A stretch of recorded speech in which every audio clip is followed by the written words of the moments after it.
नमस्कार विद्यार्थियों, मेरा नाम है आदर्श मौर्य। मैं आज आप सभी को पढ़ाने जा रहा हूं चैप्टर 9। हम लोग इस चैप्टर में जिन जिन टॉपिक के बारे में डिस्कस करने वाले हैं आप लोग इस स्लाइड से देख के पढ़ सकते हैं। अगर आपको इस चैप्टर की नोट्स चाहिए तो आप हमारी ऐप साइंस मेला को डाउनलोड कीजिए, लिंक आपको डिस्क्रिप्शन बॉक्स में मिल जाएगा। मैंने एक ही वीडियो में पूरे चैप्टर को पढ़ाया हुआ है, तो वीडियो को अंत तक ज़रूर देखें। वीडियो शुरू करने से पहले वीडियो को लाइक कर दें और चैनल को सब्सक्राइब कर दें ताकि आने वाली वीडियोज़ की नोटिफिकेशन आपसे ना मिस हो सके। तो ज़्यादा देरी ना करते हुए हम लोग अपने चैप्टर की शुरुआत करते हैं। चैप्टर 9 खाद्य उत्पादन में वृद्धि की कार्यनीति। हमारा चैप्टर 9 क्या है? खाद्य उत्पादन में वृद्धि की कार्यनीति, जिसे इंग्लिश में हम लोग क्या बोलते हैं? Strategies for enhancement in food production. हम लोग इस चैप्टर के परिचय के बारे में पढ़ते हैं। जनसंख्या वृद्धि के कारण खाद्य आवश्यकताओं को पूरा करने वाला प्राकृतिक संसाधन कम पड़ने लगे। इस कारण मानव को खाद्य उत्पादन बढ़ाने के लिए नई नई कार्यनीतियाँ अपनाने की आवश्यकता हुई। तो जैसे जैसे हमारी आबादी बढ़ रही है उसके कारण जो हमारे खाने की आवश्यकता है उसको पूरा करने के लिए जो हमारे प्राकृतिक संसाधन है वो कम पड़ने लगे हैं। इस कारण हम मनुष्यों को खाद्य उत्पादन को बढ़ाने के लिए नई नई कार्यनीतियों की अपनाने की आवश्यकता पड़ गई है। खाद्य उत्पादन को बढ़ाने के लिए पशुपालन एवं पादप प्रजनन से संबंधित विभिन्न जैविक सिद्धांतों का उपयोग किया जाता है। तो अगर हमको खाद्य का उत्पादन बढ़ाना है तो उसके लिए हम लोगों को क्या करना पड़ेगा? पशुपालन करना पड़ेगा। पादप प्रजनन से संबंधित जितनी भी क्या कहते हैं जैविक सिद्धांत हैं उनका उपयोग करेंगे। इस चैप्टर में यही सब हम लोग पढ़ने वाले हैं। भविष्य में बढ़ती हुई जनसंख्या खाद्य आपूर्ति करने के लिए विभिन्न नई तकनीकों जैसे पादप उदक संवर्धन। पादप उदक संवर्धन में क्या करते हैं हम लोग? पादप का एक उतक लेते हैं, ठीक ना, उसको हम लोग कृत्रिम माध्यम में ग्रो करा के क्या कहते हैं पूरे पौधे का निर्माण करते हैं। वह आनुवांशिक अभियांत्रिकी। आनुवांशिक अभियांत्रिकी कहने का मतलब होता है कि जेनेटिक इंजीनियरिंग, यानी कि आनुवांशिक स्तर पे हम लोग क्या करेंगे? इंजीनियरिंग करके उच्च वैरायटी को हम लोग क्या करेंगे? प्राप्त करेंगे। इस चीज़ को हम लोग जैव प्रौद्योगिकी में और अच्छे से पढ़ेंगे। अभी के लिए सिर्फ आनुवांशिक अभियांत्रिकी मतलब होता है जेनेटिक इंजीनियरिंग। आदि का उपयोग व्यापक पैमाने पर करना होगा और इनका उपयोग हम लोगों को बड़े पैमाने पर करना होगा। अब हम लोग पढ़ेंगे पशुपालन के बारे में, जिसे इंग्लिश में बोलते हैं एनिमल हस्बेंड्री। विज्ञान की वह शाखा जिसके अंतर्गत पशुधन प्रजनन, उनका ग्रम्यान कहने का मतलब है उनको घरेलू कैसे बनाया जाए, एवं देखभाल का व्यवस्थित अध्ययन किया जाता है, उसे पशुपालन कहते हैं। मानव कल्याण के लिए पशुधन में कौन कौन से जानवर आते हैं उनके बारे में देखते हैं। गाय, भैंस, भेड़ एवं बकरी आदि के प्रजनन एवं देखभाल को पशुपालन कहते हैं। कृषि विज्ञान की वह शाखा जिसमें पालतू पशुओं के विभिन्न पक्षों जैसे भोजन, आश्रय, स्वास्थ्य एवं प्रजनन आदि का अध्ययन किया जाता है, उसे पशुपालन कहते हैं। तो हम लोगों ने अभी अलग अलग परिभाषाएं पढ़ी पशुपालन की। इन तीनों में से आप कोई भी एक लिख सकते हैं। अब हम पढ़ेंगे पशुपालन के अर्थ के बारे में। पशुपालन का सामान्य अर्थ पशुओं को पालने या उनकी देखभाल से है। पशुओं का यह पालन मानव कल्याणकारी होता है। पशुओं का पालना क्या होता है? मनुष्य के लिए हितकारी होता है या फिर कल्याणकारी होता है। पशुओं में मुख्यतः गाय, भैंस, भेड़, बकरी, ऊँट एवं सूअर आदि का पालन किया जाता है, लेकिन व्यापक अर्थ में पशुपालन के अंतर्गत मत्स्य पालन, मुर्गी पालन एवं मधुमक्खी पालन आदि को भी शामिल किया जाता है। व्यापक अर्थ कहने का मतलब है बड़े पैमाने पे पशुपालन के अंतर्गत ही क्या कहते हैं मत्स्य पालन यानी कि मछली पालन, मुर्गी पालन एवं मधुमक्खी पालन आदि ये सब इसमें शामिल किया गया है। मत्स्य पालन में मछलियों के साथ साथ मोलस्क, झींगा एवं केकड़ा पालन को तथा मुर्गी पालन में मुर्गियों के साथ साथ बतख, बटेर एवं गीज़ आदि के पालन को सम्मिलित किया जाता है। तो मछली पालन में मछलियों के साथ साथ हम लोग और भी चीज़ें जो भी समुद्री जीव हैं उनको पाल सकते हैं, जैसे कि मोलस्क, झींगा, केकड़ा, ये सब भी हम लोग क्या कर सकते हैं? पाल सकते हैं। और मुर्गी पालन में हम लोग और पक्षियों को भी पाल सकते हैं, जैसे कि बतख, बटेर एवं गीज़, ठीक ना, इनके पालन को भी क्या किया गया है? सम्मिलित किया गया है। अतः खाद्य उत्पादन प्राप्त करने के लिए मुख्यतः गाय, भैंस, भेड़, बकरी, सूअर, ऊँट, मुर्गी, बतख, बटेर, मछली, झींगा, केकड़ा एवं मधुमक्खी आदि का पालन किया जाता है। तो खाद्य उत्पादन प्राप्त करने के लिए हम लोग मुख्यतः इन पशुओं को पालते हैं, जिनके बारे में हम लोगों ने अभी पढ़ा। अब हम पशुपालन के उद्देश्य के बारे में पढ़ेंगे। पशुपालन का मुख्य उद्देश्य मानव की खाद्य संबंधी आवश्यकताओं को पूरा करना है। पशुपालन से हमें दुग्ध, दही, मक्खी, घी, खोया, पनीर, मांस, अंडे एवं शहद आदि खाद्य पदार्थ प्राप्त होते हैं। इन खाद्य पदार्थों में प्रोटीन, वसा, कार्बोहाइड्रेट, विटामिन एवं खनिज लवण आदि पाए जाते हैं, जो हमारे शरीर की स्वास्थ्य वृद्धि के लिए आवश्यक है। तो पशुपालन का मुख्य उद्देश्य क्या होता है? खाद्य संबंधी आवश्यकताओं को पूरा करने के लिए। और पशुपालन के अंतर्गत हमको निम्न चीज़ें प्राप्त होती हैं, जैसे कि दूध, दही, मक्खन, घी, खोया, ठीक ना, आदि ये सब खाद्य पदार्थ हैं जो पशुपालन द्वारा हमें प्राप्त होते हैं। और इन खाद्य पदार्थों में क्या होता है? प्रोटीन होती है, वसा होती है, कार्बोहाइड्रेट होता है, विटामिन होता है और खनिज लवण होता है। तो ये सब हमारे शरीर के स्वास्थ्य के लिए क्या होते हैं? आवश्यक होते हैं। इसीलिए हम लोग क्या कहते हैं? पशुओं को पालते हैं, ताकि अपने खाद्य की जो ज़रूरतें हैं उनको हम पूरी कर सकें। अब हम लोग पढ़ेंगे फार्म तथा फार्म पशुओं का प्रबंधन के बारे में। फार्म प्रबंधन की परंपरागत पद्धतियों को व्यावसायिक दृष्टि से लाभदायक बनाया जाना आवश्यक है। फार्म प्रबंधन कहने का मतलब है जो पशुओं का फार्म होता है उसके देखभाल की जो परंपरागत पद्धतियाँ, यानी कि जो पुरानी तकनीकें हैं या फिर जो पुराने तरीके हैं, उनको व्यावसायिक दृष्टि से लाभदायक बनाया जाना चाहिए, ठीक ना, या फिर उसकी बहुत ही आवश्यकता है। इसके लिए नवीन तरीकों को भी अपनाना ज़रूरी है और इसके लिए हम लोगों को क्या करना चाहिए? नवीन तरीकों यानी कि नए तरीकों को भी अपनाना चाहिए। इससे खाद्य उत्पादन में तथा गुणवत्ता में भी वृद्धि होगी। तो इससे क्या होगा? जो खाने पीने की चीज़ है उसमें भी वृद्धि होगी और उसकी गुणवत्ता यानी कि उसकी क्वालिटी में भी क्या होगी? वृद्धि होगी, ठीक ना, उसकी क्वालिटी क्या होगी? इंक्रीज़ होगी। फार्म प्रबंधन की कुछ प्रमुख प्रक्रियाएं निम्नलिखित हैं। पहला हमारा क्या है? डेयरी फार्म प्रबंधन, जिसे इंग्लिश में हम लोग क्या बोलते हैं? Dairy farm management. दुग्ध के उत्पादन एवं गुणवत्ता में वृद्धि के लिए काम में आने वाले संसाधन एवं तंत्रों का अध्ययन डेयरी फार्म प्रबंधन के अंतर्गत किया जाता है। तो डेयरी फार्म प्रबंधन के अंतर्गत हम लोग क्या करते हैं? दूध की जो उत्पादकता होती है और उसकी गुणवत्ता को क्या करते हैं? वृद्धि करते हैं, ठीक ना, और उसमें आने वाले जितने भी संसाधन हम लोग यूज़ करते हैं, अभी जितने भी तंत्र यूज़ करते हैं, उसी के अध्ययन को हम लोग क्या बोलते हैं? डेयरी फार्म प्रबंधन कहते हैं। मानव कल्याण के लिए दुग्ध व दुग्ध से बने उत्पादों को प्राप्त करने के लिए पशुधन का प्रबंधन डेयरी उद्योग के अंतर्गत किया जाता है। तो मनुष्य के कल्याण के लिए जो दूध होता है या फिर दूध से बने जो उत्पाद होते हैं उसको प्राप्त करने के लिए हम लोग क्या करते हैं? पशुधन का प्रबंधन यानी कि पशुधन की देखभाल और डेयरी उद्योग यानी कि जो डेयरी का व्यवसाय है उसके अंतर्गत करते हैं। उत्कृष्ट गुणवत्ता वाले पशुओं की सूची पशु प्रजनन के अंतर्गत दी गई है, क्योंकि जब उच्च गुणवत्ता वाले पशु होते हैं उनका जब हम लोग जनन कराते हैं तो उससे जो प्राप्त संतति होती है वो भी उत्कृष्ट या फिर उच्च गुणवत्ता वाले ही संतति प्राप्त होती है। तो इसको हम लोग किसके अंतर्गत पढ़ते हैं? पशु प्रजनन के अंतर्गत पढ़ते हैं। अब हम लोग पढ़ेंगे पशु की देखभाल करने से पहले हम लोगों को किन बातों का ध्यान देना चाहिए। पहला हमारा है पशु आहार। पशु आहार पोषण की दृष्टि से संतुलित एवं आदर्श होना चाहिए। जो पशु आहार हो वो कैसा होना चाहिए? पोषण की दृष्टि से संतुलित होना चाहिए। आदर्श कहने का मतलब यहाँ पे अच्छा होना चाहिए। पशु आहार पशुओं की आवश्यकता के अनुसार वैज्ञानिक ढंग से देना चाहिए।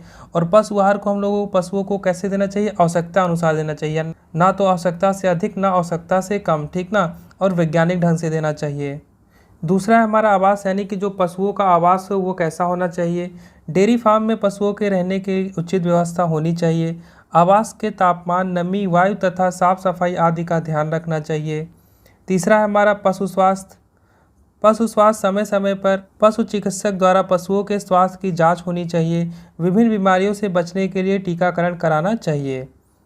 अगला है हमारा प्रशिक्षित पशुपालक, यानी कि जो पशु पालने वाला होना चाहिए वो कैसा होना चाहिए? प्रशिक्षित होना चाहिए, यानी कि एजुकेटेड होना चाहिए, उसको कुछ चीज़ों के बारे में पता होना चाहिए। पशुपालक प्रशिक्षित होना चाहिए, उसे पशुओं के मध्यकाल, प्रजनन व नवजात शिशुओं की देखभाल आदि के संबंध में वैज्ञानिक जानकारी होना आवश्यक है। पांचवा है हमारा रिकॉर्ड रखना व निरीक्षण करना। डेयरी फार्म व पशुओं की विभिन्न क्रियाओं से संबंधित उचित रिकॉर्ड रखा जाना चाहिए तथा समय समय पर निरीक्षण भी करना चाहिए। अगला हमारा डेयरी उत्पाद भंडारण, यानी कि जो डेयरी उत्पाद है उसका भंडारण या फिर उसका स्टोरेज कैसे करें या फिर उसका रख रखाव कैसे करें, व परिवहन या फिर उसको कैसे ट्रांसपोर्ट करें, यानी कि एक स्थान से दूसरे स्थान तक कैसे पहुंचाएं। डेयरी उत्पादों के भंडारण की सुरक्षित व्यवस्था होनी चाहिए जिससे कि वे खराब ना हों।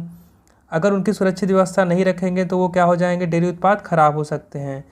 यदि डेयरी उत्पादों को अन्य स्थान पर ले जाने की आवश्यकता हो तो उनके परिवहन की उचित एवं सुरक्षित व्यवस्था करनी चाहिए। अब हम लोग पढ़ेंगे कुक्कुट फार्म प्रबंधन।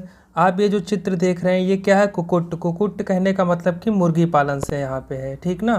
तो कुक्कुट मतलब क्या होता है? मुर्गी पालन। कुक्कुट पालतू कुक्कुट आदि का एक वर्ग है जिसका प्रयोग भोजन के लिए अथवा उनके अंडों को प्राप्त करने के लिए किया जाता है। तो कुक्कुट क्या है, एक कुक्कुटादि का एक वर्ग है, ठीक ना, जिसमें क्या कहते हैं इनका प्रयोग किस लिए किया जाता है, भोजन के लिए या फिर उनके अंडों को प्राप्त करने के लिए किया जाता है। प्रारूपिक रूप से इसमें कुक्कुट, बतख तथा कभी कभी टर्की और गीज भी शामिल किए गए हैं। यानी कि मुख्य रूप से इसमें हम लोग क्या क्या शामिल कर सकते हैं, कुक्कुट कहने का मतलब यहाँ पे मुर्गी, बतख तथा कभी कभी टर्की और गीज भी क्या किए गए हैं, इसमें शामिल किए गए हैं। बहुधा कुक्कुट या फिर इंग्लिश में से हम लोग क्या बोलते हैं, पोल्ट्री शब्द का प्रयोग केवल इन पक्षियों के मांस के लिए ही किया जाता है। तो बहुधा कुक्कुट किस लिए प्रयोग करते हैं इस शब्द का, हम लोग पक्षियों के मांस के लिए करते हैं, परंतु सामान्यतः अन्य पक्षियों का मांस भी इसमें शामिल है, लेकिन इसमें क्या कहते हैं और भी पक्षियों के मांस भी हम लोग शामिल करते हैं। डेयरी उद्योग की भांति कुक्कुट फार्म प्रबंधन के लिए भी उपयुक्त नस्लें, सही सुरक्षित फार्म की परिस्थितियां, सही आहार तथा जल और सफाई एवं स्वास्थ्य महत्वपूर्ण घटक हैं। जिस तरीके से हम लोगों ने डेयरी उद्योग में प्रबंधन के बारे में पढ़ा था, यानी कि जिस तरीके से हम लोग डेयरी उद्योग का देखभाल करते हैं, ठीक उसी तरीके से हम लोग मुर्गी फार्म का भी देखभाल के लिए हम लोग उपयुक्त नस्लें, सही और सुरक्षित फार्म की परिस्थितियाँ होनी चाहिए, सही आहार होना चाहिए, जल और सफाई एवं स्वास्थ्य का महत्वपूर्ण घटक होते हैं। अब हम लोग पढ़ेंगे पशु प्रजनन। परिभाषा: पशु विज्ञान की वह शाखा जिसमें घरेलू पशुधन के आनुवंशिकता में ऐसे सुधारों का अध्ययन किया जाता है जो कि मानव के हित में होते हैं। तो पशु प्रजनन पशु विज्ञान की वह शाखा है जिसमें घरेलू पशुधन यानी कि जो घरेलू पशु होते हैं उनके आनुवंशिकता में सुधारों का अध्ययन किया जाता है, और ऐसे अध्ययन क्या होते हैं, मानव के हित में होते हैं। अब हम लोग पशु प्रजनन के अर्थ के बारे में पढ़ेंगे। पशु प्रजनन के व्यापक अर्थ के अंतर्गत पशुओं के उत्पादन, उनके पालन पोषण और देखभाल संबंधी सभी प्रकार के कार्य आते हैं। अगला है हमारा पशु प्रजनन का उद्देश्य। पशु प्रजनन का मुख्य उद्देश्य पशुओं के उत्पादन एवं उनके उत्पादों की गुणवत्ता में सुधार लाना है। पशु प्रजनन द्वारा उन्नत नस्ल के पशुधन का विकास किया जाता है जिससे मनुष्य की खाद्य आवश्यकताओं की पूर्ति होती है। साथ ही उन्नत नस्लों का उपयोग अन्य मानव कल्याणकारी कार्यों में भी किया जा सकता है। तो पशु प्रजनन का मुख्य उद्देश्य क्या होता है, उत्पादन एवं उनके उत्पादों की गुणवत्ता में क्या करते हैं, हम लोग सुधार लाते हैं। और पशु प्रजनन के अंतर्गत ही हम लोग क्या करते हैं, उन्नत नस्ल के पशुधन का क्या करते हैं, विकास करते हैं, ताकि जो उसकी आने वाली जो संतति है वो भी क्या हो, उन्नत नस्ल की हो, ताकि हमको जो उत्पाद उससे प्राप्त हो वो अच्छी मात्रा में प्राप्त हो और अच्छी क्वांटिटी में प्राप्त हो, जिससे कि जो मनुष्य है उसकी जो खाद्य रूपी आवश्यकताएं हैं वो उसको पूरा कर सके। साथ ही जो उन्नत नस्लें हैं उनका उपयोग मानव अपने कल्याणकारी कार्यों में भी कर सकता है। नस्ल। अब हम पढ़ेंगे कि नस्ल क्या होती है। पशुओं का ऐसा समूह जो वंश एवं सामान्य लक्षणों जैसे दिखावट, आकृति, आकार एवं संस्रूपण में समान हो उसे एक नस्ल कहा जाता है। नस्ल हम पशुओं के ऐसे समूह को कहते हैं जो आनुवांशिक रूप से क्या हो, समान हो, यानी कि जो उनका वंश हो वो क्या हो, समान हो, और उनके लक्षण भी क्या हो, समान हो, जैसे कि दिखने में समान हो, उनकी आकृति और आकार में भी समान होने चाहिए, और उनका जो रूप होना चाहिए वो बिल्कुल समान दिखना चाहिए। तो उसे हम लोग क्या बोलते हैं, नस्ल कहते हैं। अब हम लोग पशु प्रजनन के प्रकार के बारे में पढ़ेंगे। हमारा पहला है अंतः प्रजनन, जिसे इंग्लिश में बोलते हैं इनब्रीडिंग। इस प्रकार के प्रजनन में एक ही नस्ल के 4 से 6 पीढ़ी तक के संबंधित नर मादाओं में संगम होता है। अंतः प्रजनन भी 2 प्रकार का हो सकता है। तो इस प्रकार के प्रजनन में क्या होता है, एक ही नस्ल के 4 से 6 पीढ़ी तक, 4 से 6 पीढ़ी तक कहने का मतलब है एक ये नर है और ये क्या हमारी ये मादा है, समझ ले, ठीक ना। तो इन दोनों से जो संतति प्राप्त होगी वो क्या है, हमारी ये पहली जनरेशन, यानी कि ये पहली पीढ़ी है। और जो इनसे कोई संतति प्राप्त होगी वो दूसरी पीढ़ी होगी, ऐसे तीसरी, चौथी, पाँचवीं और छठी, यानी कि एक ही नस्ल के 4 से 6 पीढ़ी तक के जो संबंधित नर और मादा होते हैं उनके बीच क्या होता है, संगम होता है। संगम कहने का मतलब है कि यहाँ पे लैंगिक जनन होता है। और ये जो अंतः प्रजनन होता है वो 2 प्रकार का होता है। आइए अब हम लोग इसको एक एक करके पढ़ते हैं। पहला हमारा है समप्रजनन। इसके अंतर्गत एक ही नस्ल के बहुत ही निकट संबंधी नर व मादाओं के बीच संगम होता है। इसके अंतर्गत हम लोग क्या करते हैं, जो एक ही नस्ल के बहुत ही निकट संबंधी होते हैं, यानी कि निकट संबंधी कहने का मतलब यहाँ पे जो नर या फिर वो मादा होती है उनके बीच क्या होता है, संगम होता है, यानी कि लैंगिक जनन होता है। यानी कि निकट संबंधियों के बीच ही क्या होता है, संगम होता है। यानी कहने का मतलब कि जो सगे संबंधी हैं उन्हीं के बीच क्या होता है, लैंगिक जनन होता है। ये नर व मादाएं परस्पर निकट संबंधों की दृष्टि से भाई बहन या माँ बेटे आदि होते हैं। तो जो ये नर और मादाएं हम लोग लेते हैं या फिर जिनका चयन हम लोग करते हैं, ये निकट संबंधों की दृष्टि से कहने का मतलब यहाँ पे है कि ये दोनों भाई बहन हो सकते हैं या फिर माँ बेटे भी आदि हो सकते हैं, यानी कि इनके बीच क्या कराते हैं हम लोग, जनन कराते हैं और अगली पीढ़ी को लेकर आते हैं। दूसरा हमारा है भिन्न प्रजनन। इसके अंतर्गत 4 से 6 पीढ़ी के दूर संबंधित पशुओं के मध्य संयोग होता है। तो भिन्न प्रजनन के अंतर्गत क्या करते हैं, जो 4 से 6 पीढ़ी के दूर संबंधित पशु होते हैं उनके मध्य क्या होता है, संयोग होता है, यानी कि लैंगिक जनन होता है। संगम में भाग लेने वाले नर मादा एक ही नस्ल के 4 से 6 पीढ़ी तक के दूर संबंध में चचेरे भाई बहन, दादा पोती आदि होते हैं।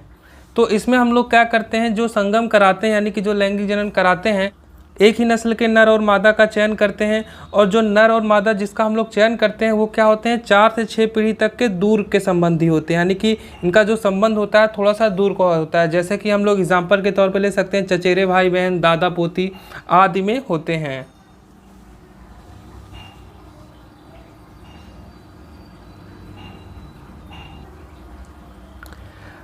अब हम लोग पढ़ेंगे अंतः प्रजनन विधि के प्रमुख बिंदु के बारे में। एक ही नस्ल के उत्तम गुणों वाले नर व मादा की पहचान करना। तो इससे क्या होता है, जो उत्तम गुणों वाले नर और मादा होते हैं उनकी पहचान करना आसान होता है। दूसरा, उत्तम गुण वाले नर व मादा के मध्य संगम कराना, और इसमें हम लोग क्या कहते हैं, जो उत्तम गुण वाले नर और मादा होते हैं उनके मध्य हम लोग क्या कराते हैं, लैंगिक जनन कराते हैं या फिर संगम कराते हैं। संगम से प्राप्त संतति का मूल्यांकन करना, और जो संगम से प्राप्त संतति होती है उसका हम लोग क्या करते हैं, मूल्यांकन करते हैं, यानी कि वो उत्तम गुण वाला है कि नहीं है। अगला स्टेप क्या है, संततियों में से उत्तम गुणों वाले नर व मादा का चयन करना, और हम लोग क्या करते हैं अगले स्टेप में, संततियों में जो उत्तम गुण वाले होते हैं नर और मादा का क्या कर लेते हैं, चयन कर लेते हैं। चयनित नर में श्रेष्ठ संतति उत्पन्न करने का गुण होना चाहिए, यानी कि जिस नर को हम लोगों ने चयन किया है उसमें क्या होना चाहिए, श्रेष्ठ संतति उत्पन्न करने की क्षमता का गुण होना चाहिए, ताकि जो उसकी आने वाली जनरेशन हो उससे हम लोगों को अच्छा उत्पाद या फिर उच्च गुणवत्ता वाला उत्पाद प्राप्त हो सके। तथा मादा में अधिक दुग्ध उत्पादन का गुण होना चाहिए, और जो मादा होनी चाहिए उसमें अधिक दूध उत्पादन का क्या होना चाहिए, गुण होना चाहिए। छठवां, चयनित संततियों में उपयुक्त अंतः प्रजनन विधि को दोहराया जा सकता है।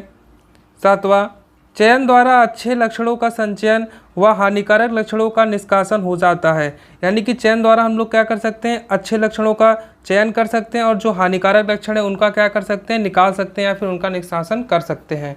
तो ये अंतः प्रजनन के प्रमुख बिंदु थे जिनके बारे में हम लोगों ने अभी पढ़ा। अब हम लोग पढ़ेंगे अंतः प्रजनन के लाभ के बारे में। अंतः प्रजनन शुद्ध वंशक्रम विकसित होता है जिससे समयुग्मता को बढ़ावा मिलता है। इस लाइन का कहने का मतलब ये है, यहाँ पे इसको एक उदाहरण से समझते हैं। जैसे कि हम लोगों ने 2 जनक लिए, एक P1 ले लेते हैं, एक P2 ले लेते हैं, ठीक ना। और इसमें हम लोग जो जीन लेते हैं कैपिटल टी लेते हैं, इसमें भी हम लोग क्या लेते हैं, कैपिटल टी ही लेते हैं, ठीक ना। और ये कैसे हैं, समयुग्मकी हैं, ठीक ना। ये जो युग्मक है समान रूप से दिख रहे हैं, ठीक ना। और क्या कहते हैं यहाँ पे, शुद्ध वंशाक्रम विकसित होने का कहने का मतलब है जब इनका हम लोग क्रॉस कराएंगे,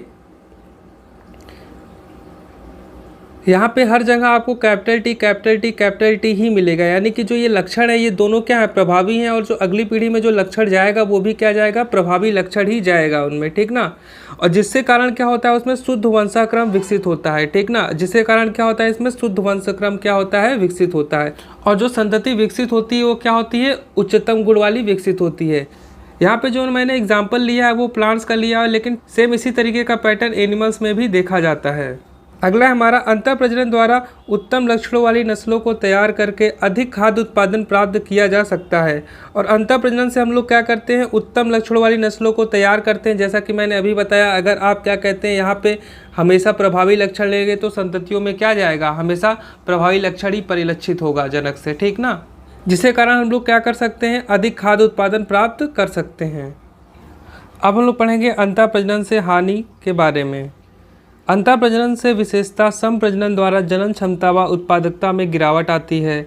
तो अंतः प्रजनन से क्या होता है, जब सम प्रजनन कराते हैं यानी कि जब निकट संबंधी नर और मादाओं के बीच जनन कराते हैं तो उससे क्या होता है, उनकी जो जनन क्षमता होती है और जो उससे उत्पादकता होती है उन दोनों में ही क्या आती है, गिरावट आती है।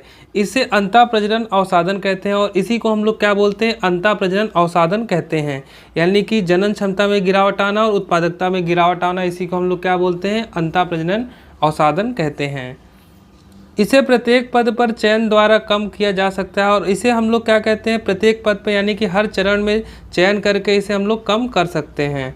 अंतः प्रजनन के फलस्वरूप उत्पन्न समयुग्मता के कारण हानिकारक अप्रभावी जीन भी अपने हानिकारक लक्षणों को प्रकट कर देते हैं। तो अंतः प्रजनन के जो फलस्वरूप होता है यानी कि जब अंतः प्रजनन का जो रिजल्ट होता है, जो उस पर उत्पन्न समयुग्मता होती है। समयुग्मता कहने का मतलब है कि पहले केस में हम लोगों ने देखा था वहाँ पे सब प्रभावी लक्षण थे, कैपिटल टी वाला ही था, ठीक ना। अगर यही कोई हानिकारक अप्रभावी जीन अगर आ जाए, ठीक ना, तो ये क्या करता है, ये भी लक्षण क्या होते हैं, अगली पीढ़ी में प्रकट हो जाते हैं, जो कि क्या होते हैं, इसके लिए हानिकारक होते हैं। अगला प्रकार हमारा है बाह्य प्रजनन, जिसे इंग्लिश में हम लोग क्या बोलते हैं, आउटब्रीडिंग। बिना किसी संबंध वाले पशुओं के मध्य होने वाले प्रजनन को बाह्य प्रजनन कहते हैं। तो यानी कि अगर पशुओं के बीच कोई भी संबंध ना हो, यानी कि जो नर और मादा है वो निकट संबंध वाले ना हो या फिर निकट संबंधी ना हो, अगर ऐसे पशुओं के मध्य अगर प्रजनन होता है या फिर जनन होता है, उसी को हम लोग क्या बोलते हैं, बाह्य प्रजनन कहते हैं। इस प्रकार के प्रजनन में एक ही नस्ल के पशुओं में जिनके 4 से 6 पीढ़ियों तक कोई उभय पूर्वज ना रहे हों या भिन्न भिन्न नस्लों या भिन्न भिन्न प्रजातियों के पशुओं के मध्य प्रजनन होता है। तो इस प्रकार के प्रजनन में क्या होता है, एक ही नस्ल के हम लोग पशु लेते हैं, ठीक ना, और जो उनके जो पूर्वज हो यानी कि जहाँ से इनकी उत्पत्ति हुई हो, उनके पूर्वज में कोई भी समानता ना हो 4 से 6 पीढ़ियों तक का, ठीक ना। इस केस में इनकी नस्ल भी अलग हो सकती है, ठीक ना, या फिर अलग अलग प्रजातियों के पशुओं के मध्य भी प्रजनन हो सकता है बाह्य प्रजनन के अंतर्गत। अब हम लोग पढ़ेंगे बाह्य प्रजनन की प्रमुख विधियों के बारे में, जो कि नीचे दी गई हैं। पहला हमारा है बाह्य संकरण, जिसे इंग्लिश में हम लोग क्या बोलते हैं, आउट क्रॉसिंग। इस विधि में एक ही नस्ल के ऐसे नर व मादा पशुओं के बीच संगम कराया जाता है जिनके कि 4 से 6 पीढ़ियों तक कोई उभय पूर्वज नहीं हो। तो इस विधि में हम लोग क्या करते हैं, एक ही नस्ल के नर व मादा पशुओं को लेते हैं और उनके बीच क्या कराते हैं, संगम कराते हैं, यानी कि लैंगिक जनन कराते हैं, ठीक ना। जिनके कि 4 से 6 पीढ़ियों तक कोई उभय पूर्वज ना हो, यानी कि जो इनके पूर्वज हो 4 से 6 पीढ़ियों तक समान नहीं हो। बाह्य संकरण के फलस्वरूप उत्पन्न संततियों को बाह्य संकर या फिर इंग्लिश में हम लोग क्या बोलते हैं, इसे आउटक्रॉस कहते हैं। इस विधि द्वारा अंतः प्रजनन अवसाधन खत्म होता है और इस विधि द्वारा क्या होता है, जो अंतः प्रजनन अवसाधन होता है जिसमें क्या होता है, लैंगिक जनन क्षमता और उत्पादन में गिरावट आती है, वो नहीं होता है यहाँ पे, तथा पशुओं की दुग्ध उत्पादन क्षमता व मांस उत्पादन में वृद्धि होती है। और इसमें क्या होता है, जो पशु की दुग्ध उत्पादन क्षमता होती है और जो मांस उत्पादन क्षमता होती है उसमें क्या आती है, वृद्धि आती है, यानी कि बढ़ोतरी होती है। दूसरी बाह्य प्रजनन विधि है संकरण, जिसे इंग्लिश में हम लोग क्या बोलते हैं, क्रॉस ब्रीडिंग। इस प्रकार के बाह्य प्रजनन में भिन्न भिन्न नस्लों के श्रेष्ठ नर व श्रेष्ठ मादा के बीच संगम या सहवास कराया जाता है। तो इस प्रकार के बाह्य प्रजनन में हम लोग क्या करते हैं, जो भिन्न भिन्न नस्लें होती हैं उसके श्रेष्ठ नर व श्रेष्ठ मादा का चयन करते हैं और उनके बीच क्या करते हैं, संगम कराते हैं, यानी कि लैंगिक जनन कराते हैं या फिर सहवास कराते हैं। इससे उत्पन्न संततियों में संगम में भाग लेने वाले दोनों नस्लों के श्रेष्ठ लक्षणों का समावेश हो जाता है। तो इससे उत्पन्न जो संतान आती है उसमें जो दोनों नस्ल होती हैं उनके जो श्रेष्ठ लक्षण होते हैं वो उसके अंदर समाये होते हैं या फिर समावेश हो जाते हैं, यानी कि स्थानांतरित हो जाते हैं। संकरण का मुख्य उद्देश्य व्यावसायिक दृष्टि से उन्नत नस्लों को तैयार करना होता है। तो संकरण का मुख्य उद्देश्य क्या होता है, व्यावसायिक दृष्टि से जो उन्नत नस्लें होती हैं यानी कि जो श्रेष्ठ नस्लें होती हैं उनका तैयार करना होता है। उदाहरण के तौर पे क्या है, हिसारडेल भेड़ की एक नई नस्ल है, ठीक ना। हिसारडेल क्या है, एक भेड़ की नई नस्ल है, ठीक ना, जिसका विकास पंजाब में बीकानेरी एवीज, जिसे कि हम लोग क्या बोलते हैं सामान्य बोलचाल भाषा में भेड़, ठीक ना। तो ये बीकानेरी एवीज तथा मेरिनो रेम्स, जिसे कि हम लोग क्या बोलते हैं मेढ़ा या मेष, के बीच संगम कराने से हुआ, ठीक ना। तो हिसारडेल नाम की भेड़ की एक नई नस्ल थी जिसका विकास कैसे हुआ था, पंजाब में जो बीकानेरी एवीज था उसका और क्या कहते हैं एक मेरिनो रेम्स था, ठीक ना। इनके बीच संगम कराने से ये नई नस्ल उत्पन्न हुई है, ठीक ना, जिसे कि हम लोग क्या बोलते हैं हिसारडेल कहते हैं। कभी कभी एग्जाम में ये पूछा जाता है तो इसको आप अच्छे से याद रखेंगे। पशु प्रजनन का तीसरा प्रकार है अंतर विशिष्ट संकरण। इस विधि में दो भिन्न जातियों के नर व मादा के बीच संगम कराया जाता है। इस विधि में हम लोग क्या करते हैं, दो भिन्न जातियाँ होती हैं, यानी कि जातियाँ ही क्या होती हैं, अलग अलग होती हैं। इनके बीच हम लोग क्या कराते हैं, लैंगिक जनन कराते हैं या फिर संगम कराते हैं। इसके फलस्वरूप उत्पन्न संततियों में संगम में भाग लेने वाली दोनों जातियों के लक्षण दिखाई देते हैं और जिसके फलस्वरूप क्या होता है, जो उससे उत्पन्न संतति होती है उसमें जो भाग लेने वाले जो दोनों जातियाँ होती हैं उसके लक्षण दिखाई देते हैं। इन संततियों का अत्यधिक आर्थिक महत्व होता है और इन संततियों का अत्यधिक क्या होता है, आर्थिक महत्व होता है। लेकिन ये बंध होते हैं, यानी कि ये नपुंसक होते हैं, ठीक ना, यानी कि ये आगे आने वाली जनरेशन को पैदा नहीं कर सकते हैं। उदाहरण क्या है हमारा, खच्चर, ठीक ना। तो ये हमारा क्या है, खच्चर।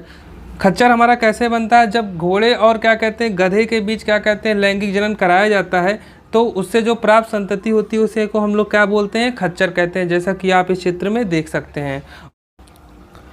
अब हम लोग कृत्रिम प्रजनन या फिर कृत्रिम गर्भधान के बारे में पढ़ेंगे। कृत्रिम यानी कि मानवीय तरीके से कैसे प्रजनन कराया जा सकता है, ठीक ना, या फिर कृत्रिम गर्भधान कैसे होता है उसके बारे में हम लोग पढ़ेंगे।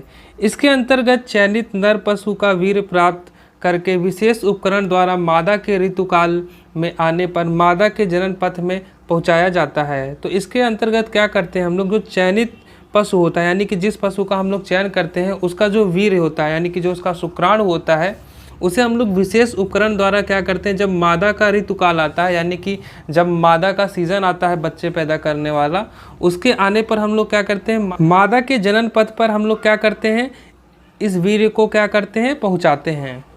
तो इसी प्रक्रिया को हम लोग किसके अंतर्गत पढ़ते हैं, कृत्रिम प्रजनन के अंतर्गत पढ़ते हैं।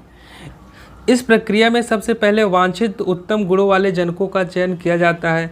इस प्रक्रिया में हम लोग क्या करते हैं, सबसे पहले जो वांछित उच्चतम गुण होते हैं, वांछित उच्चतम गुण कहने का मतलब है ऐसे गुण जिनका चयन हम करते हैं, यानी कि अपने मर्जी से जिस गुण का हम लोग चयन करते हैं उसे हम लोग क्या बोलते हैं, वांछित उत्तम गुण कहते हैं, ठीक ना। इसमें जो वांछित उत्तम गुण वाले जनक होते हैं उनका क्या करते हैं, हम लोग चयन करते हैं। इसके बाद उत्तम गुणों वाले नर का वीर्य एकत्र किया जाता है। उसके बाद हम लोग क्या करते हैं, जो उत्तम गुणों वाला नर होता है उसका वीर्य क्या कर लेते हैं, एकत्र कर लेते हैं।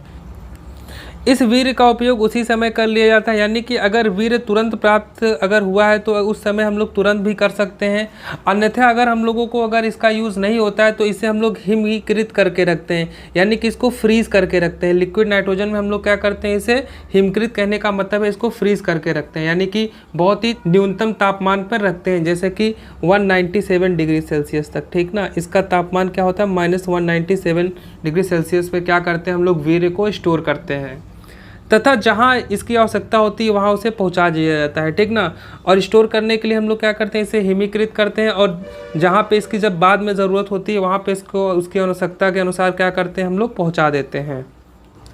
एकत्र किए गए वीर्य को चयनित मादा के जनन मार्ग में अंताक्षेपित किया जाता है, और जो एकत्र किया गया वीर्य है, ठीक ना, उसके बाद हम लोग क्या करते हैं, एकत्र किए गए वीर्य को जो चयनित मादा होती है उसके जनन मार्ग में हम लोग क्या कर देते हैं, अंताक्षेपित कर देते हैं, यानी कि प्रवेश करा देते हैं।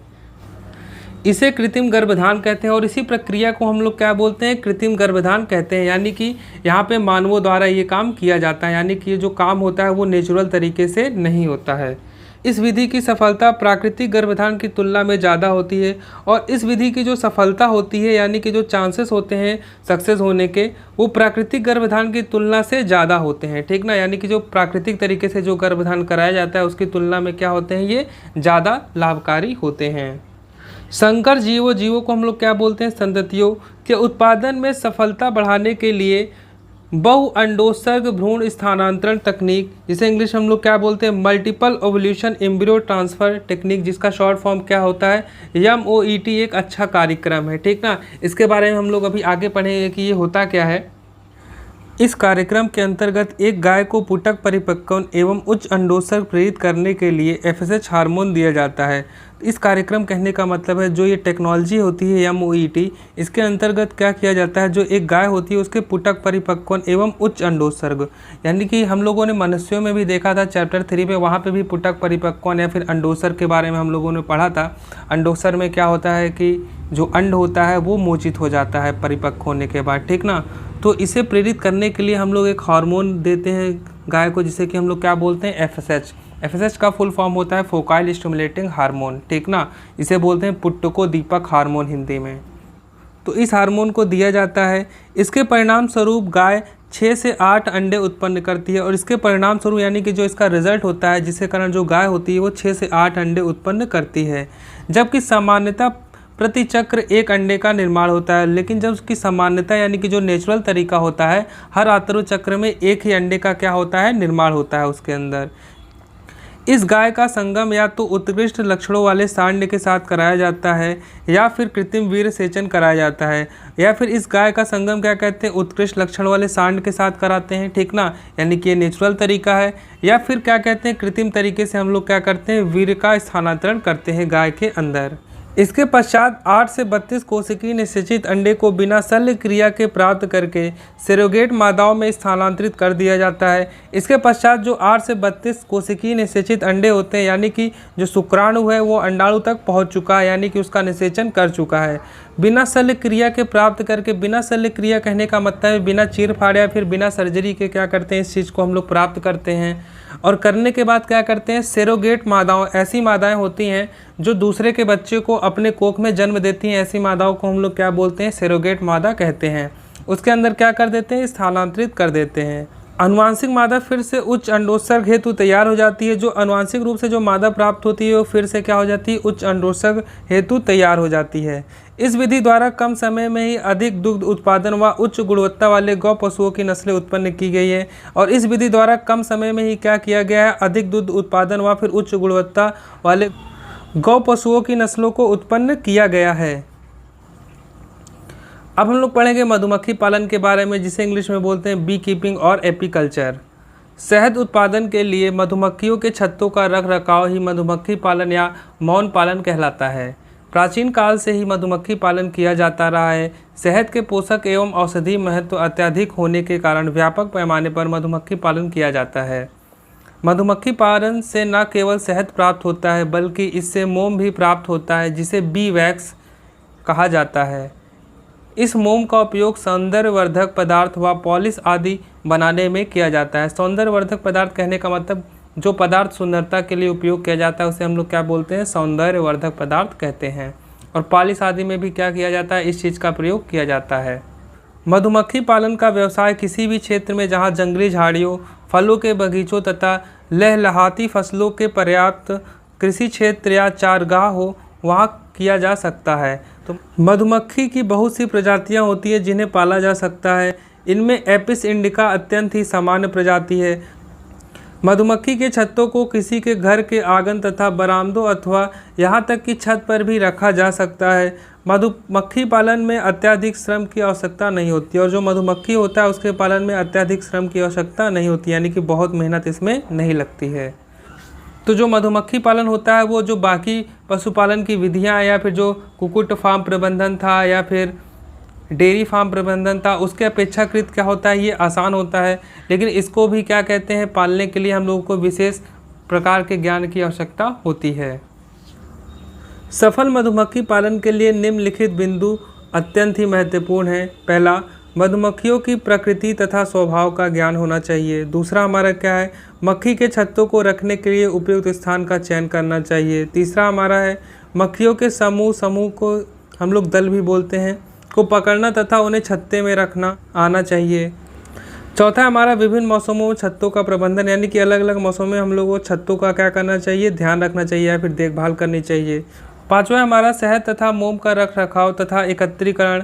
मधुमक्खियाँ हमारी बहुत सी फसलें जैसे सूर्यमुखी, सरसों, सेब तथा नाशपाती के लिए परागणक हैं। परागणक कहने का मतलब है ये पराग कणों का क्या करती हैं, स्थानांतरण करती हैं, जिससे जो फसलें होती हैं बहुत ही अच्छी आती हैं। पुष्पीकरण के समय यदि इन छत्तों को खेतों के बीच रख दिया जाए तो इससे पौधों की परागण क्षमता बढ़ जाती है। पुष्पीकरण के समय यानी कि जब पौधों में पुष्प लग रहा हो, इस समय क्या करें, अगर इन छत्तों को हम लोग खेतों के बीच रख दें तो इससे जो पौधे की जो परागण क्षमता होती है वो क्या हो जाती है, बढ़ जाती है। यानी कि जो परागकण का जो स्थानांतरण की जो क्षमता होती है एक स्थान से दूसरे स्थान जाने की, ठीक ना, वो बढ़ जाती है। इस प्रकार फसल तथा शहद दोनों का उत्पादन में सुधार हो जाता है। और इस प्रकार जो फसल होती है और जो शहद होता है उन दोनों के उत्पादन में क्या हो जाता है, सुधार हो जाता है। अब हम लोग पढ़ेंगे मत्स्यिकी के बारे में, जिसे इंग्लिश में हम लोग क्या बोलते हैं, फिशरीज।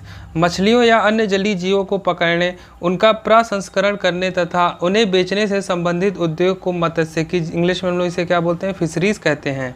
नियंत्रित परिस्थितियों में मछलियों के संवर्धन को मत्स्य पालन या फिर इंग्लिश में हम लोग इसे क्या बोलते हैं, पिसीकल्चर कहते हैं।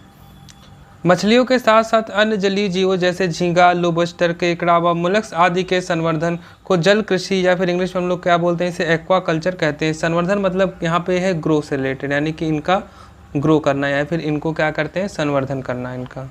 हमारी जनसंख्या का एक बहुत बड़ा भाग आहार के रूप में मछली उत्पादों तथा अन्य जलीय जंतुओं जैसे झींगा को इंग्लिश में हम लोग क्या बोलते हैं, प्रॉन, केकड़ा को इंग्लिश में हम लोग क्या बोलते हैं, क्रैब, लॉबस्टर, खाद्य ऑयस्टर आदि पर आश्रित है। कुछ मछलियां जैसे कतला, रोहू तथा कॉमन कार्प सामान्यतः अलवण जल में पाई जाती हैं। अलवण जल कहने का मतलब है फ्रेश वाटर। कुछ समुद्री मछलियां जैसे हिल्सा, सार्डाइन, मैक्रेल तथा प्रॉम्फट आदि भी खाई जाती हैं। तो कुछ मछलियां कैसी होती हैं, समुद्री होती हैं, यानी कि ये खारे पानी में पाई जाती हैं, जिनके उदाहरण ये हैं। आप लोगों से कभी कभी ये पूछा जाता है कि कौन सी मछली क्या कहते हैं, लवण जल में पाई जाती है यानी कि कौन सी फ्रेश वाटर में पाई जाती है, और कौन सी मछली क्या कहते हैं, समुद्र में पाई जाती है यानी कि खारे पानी में पाई जाती है। तो उनके उदाहरण आप ज़रूर से ये दोनों रट लेंगे, ये इंपॉर्टेंट है थोड़ा सा, ये MCQ में आपसे पूछा जा सकता है। भारतीय अर्थव्यवस्था में मत्स्यिकी का महत्वपूर्ण स्थान है। यह तटीय राज्यों में विशेषकर लाखों मछुआरों तथा किसान को आय तथा रोजगार प्रदान करती है। बहुत से लोगों के लिए यही जीविका का एकमात्र साधन है। मत्स्यिकी की बढ़ती हुई मांग को देखते हुए इसके उत्पादन को बढ़ाने के लिए विभिन्न प्रकार की तकनीक अपनाई जा रही हैं। उदाहरण के लिए जल कृषि तथा मत्स्य पालन द्वारा हम अलवण तथा लवण जलीय पादपों तथा जंतुओं के उत्पादन को बढ़ा सकते हैं। ठीक ना। अलवण जल कहने का मतलब है फ्रेश वाटर, लवण जल कहने का मतलब है खारा पानी या फिर जिसमें लवण की मात्रा हो यानी कि सॉल्ट की मात्रा हो। ठीक ना। अब हम पढ़ेंगे पादप प्रजनन के बारे में, जिसे इंग्लिश में बोलते हैं प्लांट ब्रीडिंग। मानव तथा पशुओं की खाद्य संबंधी आवश्यकताएं प्रत्यक्ष या अप्रत्यक्ष रूप से पादपों द्वारा पूरी होती हैं, चाहे वो मनुष्य हो चाहे वो पशु है। ठीक ना। अगर उनके खाद्य संबंधी जो आवश्यकताएं हैं डायरेक्टली या फिर इनडायरेक्टली पादपों से ही क्या होती है, पूरी होती है। ठीक ना। विश्व की बढ़ती हुई खाद्य आवश्यकताएं को पूरा करने के लिए उन्नत पादप प्रजनन तकनीकों का उपयोग कर उच्च गुणवत्ता वाली पादप किस्मों का विकास किया जा रहा है। तो हमारी जो विश्व की जो आबादी है वो बढ़ रही है। ठीक ना। जिसके कारण क्या कहते हैं, जो खाद्य आवश्यकता है उसको पूरा करने के लिए उन्नत पादप प्रजनन तकनीकों का उपयोग करना चाहिए, ताकि उच्च गुणवत्ता वाली पादप किस्मों को हम लोग क्या कर सकें, विकसित कर सकें। खाद्य अन्न की अनेक उन्नत किस्मों का विकास किया जा चुका है। खाद्य अन्न कहने का मतलब है जो खाने का जो अनाज है उसकी अनेक उन्नत किस्मों का विकास किया जा चुका है, जो उत्पादन, गुणवत्ता व रोग प्रतिरोधक क्षमता की दृष्टि से समकालीन किस्मों से श्रेष्ठ है।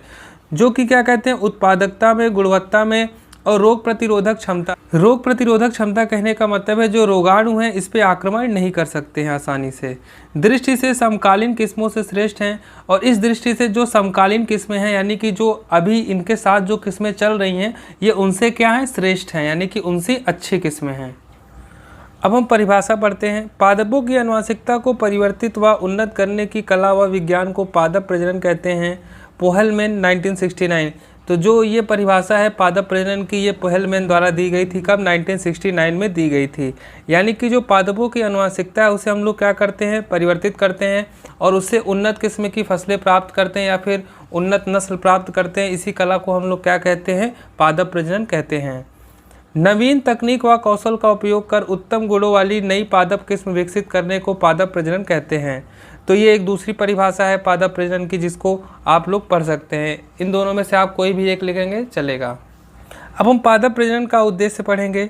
वांछित गुणों का समावेश कर उन्नत किस्मों का विकास करना। वांछित गुणों कहने का मतलब है जो उच्चतम गुण हैं उनका जो समावेश होता है। समावेश कहने का मतलब जो वांछित गुण हैं यानी कि जो उच्चतम गुण हैं उन्हें क्या करना है, संततियों में समावेश करना यानी कि स्थानांतरण कर उन्नत किस्मों का विकास करना। दूसरा है हमारा अधिक उत्पादन देने वाली किस्में प्राप्त करना। उन्नत खाद्य गुणवत्ता व अधिक पोषक तत्वों वाली पादप किस्में तैयार करना। चौथा हमारा रोगों, कीटों व सूखे के प्रति प्रतिरोधी किस्में तैयार करना, यानी कि हम लोग ऐसी किस्में तैयार करें पौधे की जो रोगों, कीटों और सूखे के प्रति क्या हो, प्रतिरोधी, यानी कि जो ये तीनों चीज़ें हैं उस पौधे का कुछ बिगाड़ ना पाएँ। मृदा की अम्लीयता, लवणता व क्षारीयता के प्रति प्रतिरोधी किस्में तैयार करना, यानी कि अगर मिट्टी एसिडिक है या फिर अम्लीय है या फिर लवणता यानी कि उसमें खनिज लवण की मात्रा ज़्यादा है या फिर क्षारीय है तो उसके प्रति भी क्या हो, किस्में जो प्राप्त हो वो प्रतिरोधी हो, यानी कि ये भी क्या करें, उनका कुछ क्षति ना पहुंचा पाए या फिर उनका कुछ नुकसान ना कर पाएँ। फसल परिपक्वन काल में कमी लाना अर्थात पादप जीवन चक्र की अवधि को छोटा करना। अगर हम लोग परिपक्वन काल में कमी कर दें यानी कि पौधा जल्दी मैच्योर होगा तो वो जल्दी क्या कर सकता है, हमको फल दे सकता है, ठीक ना। और जो खाद्य उत्पाद है वो हमको कम समय में ज़्यादा मिल सकता है, ठीक ना। तो इसलिए हम लोग क्या कर सकते हैं, पौधे का जीवन चक्र या फिर जीवन अवधि को छोटा कर सकते हैं। अब हम लोग पढ़ेंगे नई अनुवांशिक किस्म के विकास के प्रमुख चरण के बारे में, यानी कि नई अनुवांशिक किस्में कैसे विकसित की जाती हैं या फिर उनमें कौन कौन से स्टेप्स होते हैं, कैसे हम लोग उनका विकास करते हैं, उसके बारे में हम लोग पढ़ेंगे। पहला हमारा है विभिन्नताओं का संग्रहण। पादप प्रजनन का मुख्य आधार आनुवांशिक विभिन्नताएं होती हैं। तो पादप प्रजनन का जो मुख्य आधार होता है, यानी कि जो उसका बेस होता है, वो क्या होता है, आनुवांशिक विभिन्नताएं होती हैं, ठीक ना। यानी कि जो संततियां होती हैं वो आनुवांशिक रूप से जनक से क्या होती हैं, भिन्न होती हैं। किसी भी पादप जाति के सदस्यों में आनुवांशिक कारणों या वातावरणीय कारकों के कारण भिन्नता उत्पन्न होती है। किसी भी पादप जाति यानी कोई भी पौधे की जाति हो या फिर जो भी उसका कोई सदस्य हो जाति का, ठीक ना, उसमें क्या कहते हैं, भिन्नताएं दो कारण से उत्पन्न होती हैं। पहला हमारा क्या है, आनुवांशिकी कारणों से, और दूसरा हमारा क्या है, वातावरणीय कारकों से उत्पन्न होती हैं। पादप की जीनी संरचना में परिवर्तन के कारण उत्पन्न होने वाली विभिन्नता आनुवांशिक विभिन्नता कहलाती है। पादप में क्या कहते हैं, जब जीनी संरचना होती है यानी कि जो उसके जीन की संरचना होती है उसमें परिवर्तन के कारण ही क्या होता है, भिन्नता उत्पन्न होती है, और इसी भिन्नता को हम लोग क्या बोलते हैं, आनुवांशिक भिन्नता कहते हैं। आनुवांशिक विभिन्नता घरेलू कारण, जर्मप्लास एकत्रीकरण, पादप पूरा स्थापना, संकरण, उत्परिवर्तन, बहुगुणिता एवं जैव प्रौद्योगिकी द्वारा उत्पन्न होती है। तो आनुवांशिक भिन्नता के ये कारण हो सकते हैं, चाहे घरेलू कारण हो सकता है, जर्मप्लास एकत्रीकरण हो सकता है, पादप पूरा स्थापना हो सकती है, संकरण हो सकता है, उत्परिवर्तन हो सकता है, बहुगुणिता हो सकती है, या फिर जैव प्रौद्योगिकी, ठीक ना। तो इनके कारण क्या होता है, आनुवांशिक भिन्नता आती है किसी पौधे के अंदर। किसी जाति के संपूर्ण आनुवांशिक द्रव्य या उसमें उपस्थित समस्त जीनों के योग को उस जाति का जनन द्रव्य कहते हैं। जनन द्रव्य को नष्ट होने से बचाने के लिए जनन द्रव्य संरक्षण किया जाता है। जनन द्रव्य संरक्षण प्रायः बीजों या अन्य पादप भागों के रूप में किया जाता है, या कुछ इस प्रकार से किया जा सकता है। पहला हमारा क्या है, स्वस्थानीय संरक्षण, जिसे इंग्लिश में हम लोग क्या बोलते हैं, इन सीटू कंजर्वेशन, तथा उत स्थानीय संरक्षण जैसे कि हम लोग क्या बोलते हैं, एक्स सीटू कंजर्वेशन कहते हैं। तो जो जनन द्रव्य संरक्षण है उसको हम लोग किस रूप में कर सकते हैं, बीजों या फिर अन्य पादप भागों के रूप में कर सकते हैं, ठीक ना। और स्वस्थानीय संरक्षण मतलब होता है जो पौधे का संरक्षण हो हम लोग उसके प्राकृतिक वातावरण में करें, और उत स्थानीय संरक्षण मतलब होता है कि पौधे का संरक्षण कृत्रिम तरीके से हो, यानी कि मानव द्वारा बनाए गए वातावरण में हो, ठीक ना। तो उसे हम लोग क्या बोलेंगे, उत स्थानीय संरक्षण कहेंगे। दूसरा हमारा जनकों का मूल्यांकन एवं चयन, जिसे इंग्लिश में बोलते हैं evolution and selection of parents. वांछित लक्षणों के संदर्भ में जनन द्रव्य का मूल्यांकन किया। वांछित लक्षण ऐसे उपयोगी लक्षण होते हैं जो हमको पादपों में देखने को मिलने चाहिए, के संदर्भ में जो जनन द्रव्य होता है उसका क्या किया, मूल्यांकन किया। मूल्यांकन कहने का मतलब है किसी चीज़ की उपयोगिता को मापने की प्रक्रिया को हम लोग क्या बोलते हैं, मूल्यांकन कहते हैं। इसके पश्चात चयनित वांछित लक्षण वाले उत्कृष्ट पादपों की संख्या में वृद्धि को हम लोग क्या बोलते हैं, बहुगुणन की जाती है। इसके पश्चात जिन पादपों का हम लोगों ने चयन किया होता है, ठीक ना, जो उसके वांछित लक्षण उत्कृष्ट होते हैं, यानी कि जो सर्वश्रेष्ठ वांछित लक्षण होते हैं पादपों के, उनकी संख्या में हम लोग क्या करते हैं, वृद्धि करते हैं। यदि आवश्यकता होती है तो शुद्ध वंशक्रम प्राप्त कर लिया जाता है। अगर यदि ज़रूरत होती है तो जो शुद्ध वंशक्रम होता है उसको भी हम लोग क्या कर लेते हैं, प्राप्त कर लेते हैं। शुद्ध वंशक्रम कहने का मतलब है कि जो जनक 1 है, ठीक ना, इसे हम लोग पेरेंट 1 मान लेते हैं, और इसे हम लोग क्या मान लेते हैं, पेरेंट 2 मान लेते हैं, ठीक ना। और दोनों ही क्या है, प्रभावी लक्षण है, ठीक ना। तो अगर इसका शुद्ध वंशाक्रम हम लोगों को प्राप्त कराना है, ठीक ना, तो इसका हम लोग अगर क्रॉस भी करा देंगे हैं, ठीक ना, तो इससे प्राप्त जो संतति होगी सब क्या होगी, कैपिटल टी वाली होगी, ठीक ना। तो इस प्रकार हम लोग क्या करते हैं, शुद्ध वंशक्रम को क्या करते हैं, प्राप्त करते हैं किसी पौधे में, ठीक ना। इस प्रकार प्राप्त जनकों में संकरण किया जा सकता है, और इस प्रकार से जो प्राप्त जनक होते हैं उनके बीच हम लोग क्या करा सकते हैं, संकरण करा सकते हैं या फिर क्रॉस करा सकते हैं। यानी कि जो ये संततियाँ ये आगे चल के क्या बनेगी, जनक बनेंगी, तो इनका भी हम लोग आगे चल के क्या कर सकते हैं, क्रॉस करा सकते हैं। चौथा है हमारा श्रेष्ठ पुनर्योगजों का चयन एवं परीक्षण। पुनर्योगजों कहने का मतलब है माता पिता में जो लक्षण थे उससे भिन्न जीन या लक्षणों के संयोजन को हम लोग क्या बोलते हैं, पुनर्योगज कहते हैं। उसका हम लोग क्या करते हैं, चयन करते हैं, और उसका फिर क्या करते हैं, परीक्षण भी करते हैं इस स्टेप में। इसके अंतर्गत संकर संततियों में से वांछित लक्षणों के समावेश वाले पादपों का चयन किया जाता है। इसके बाद जो संकर संततियाँ होती हैं यानी कि जिनमें वांछित लक्षणों का समावेश होता है, यानी कि दोनों जनकों का क्या कहते हैं जो लक्षण समावेश होता है, ठीक ना, उसी पादप का हम लोग क्या करते हैं, चयन करते हैं। इसके बाद इन पादपों का वैज्ञानिक ढंग से मूल्यांकन किया जाता है। इसके बाद इन पादपों का क्या करते हैं, वैज्ञानिक ढंग से क्या करते हैं, मूल्यांकन करते हैं, यानी इनकी उपयोगिता को क्या करते हैं, जांचते हैं, ठीक ना। मूल्यांकन मतलब क्या होता है, उपयोगिता को जांचना। इन पादपों में कई पीढ़ियों तक स्वपरागण कराकर समयुग्मता या समरूपता प्राप्त की जाती है। तो इन पादपों में हम लोग क्या करते हैं, कई पीढ़ियों तक क्या कराते हैं, स्वपरागण कराते हैं, जिसके कारण हम लोगों को क्या मिले, समयुग्मता मिले या फिर समरूपता मिले, ठीक ना। पांचवा स्टेप है हमारा नवीन किस्म का परीक्षण, निर्मुक्तन एवं व्यवसायीकरण। निर्मुक्तन कहने का मतलब होता है किसी चीज़ को मुक्त करना। इसके अंतर्गत पादप प्रजक नई किस्म का उपज, उत्पादकता, गुणवत्ता, कीट प्रतिरोधक एवं रोग प्रतिरोधकता आदि लक्षणों के आधार पर मूल्यांकन करता है। इसके अंदर क्या करते हैं, जो पादप प्रजनक होता है वो नई किस्म में क्या कहते हैं, क्या चीज़ें देखता है, उसकी उपज को देखता है, उसकी उत्पादकता को देखता है, उसकी गुणवत्ता को देखता है, ठीक ना, और कीटों के प्रति प्रतिरोधक क्षमता को देखता है, ठीक ना, और रोगों के प्रति क्या देखता है, प्रतिरोधकता आदि लक्षणों के आधार पर क्या करता है, इनका मूल्यांकन करता है, ठीक ना, यानी कि उनकी उपयोगिता को आंकता है। मूल्यांकन की कसौटी पर खरा उतरने पर इन पादपों को आदर्श परिस्थितियों में अनुसंधान वाले खेतों में उगाया जाता है।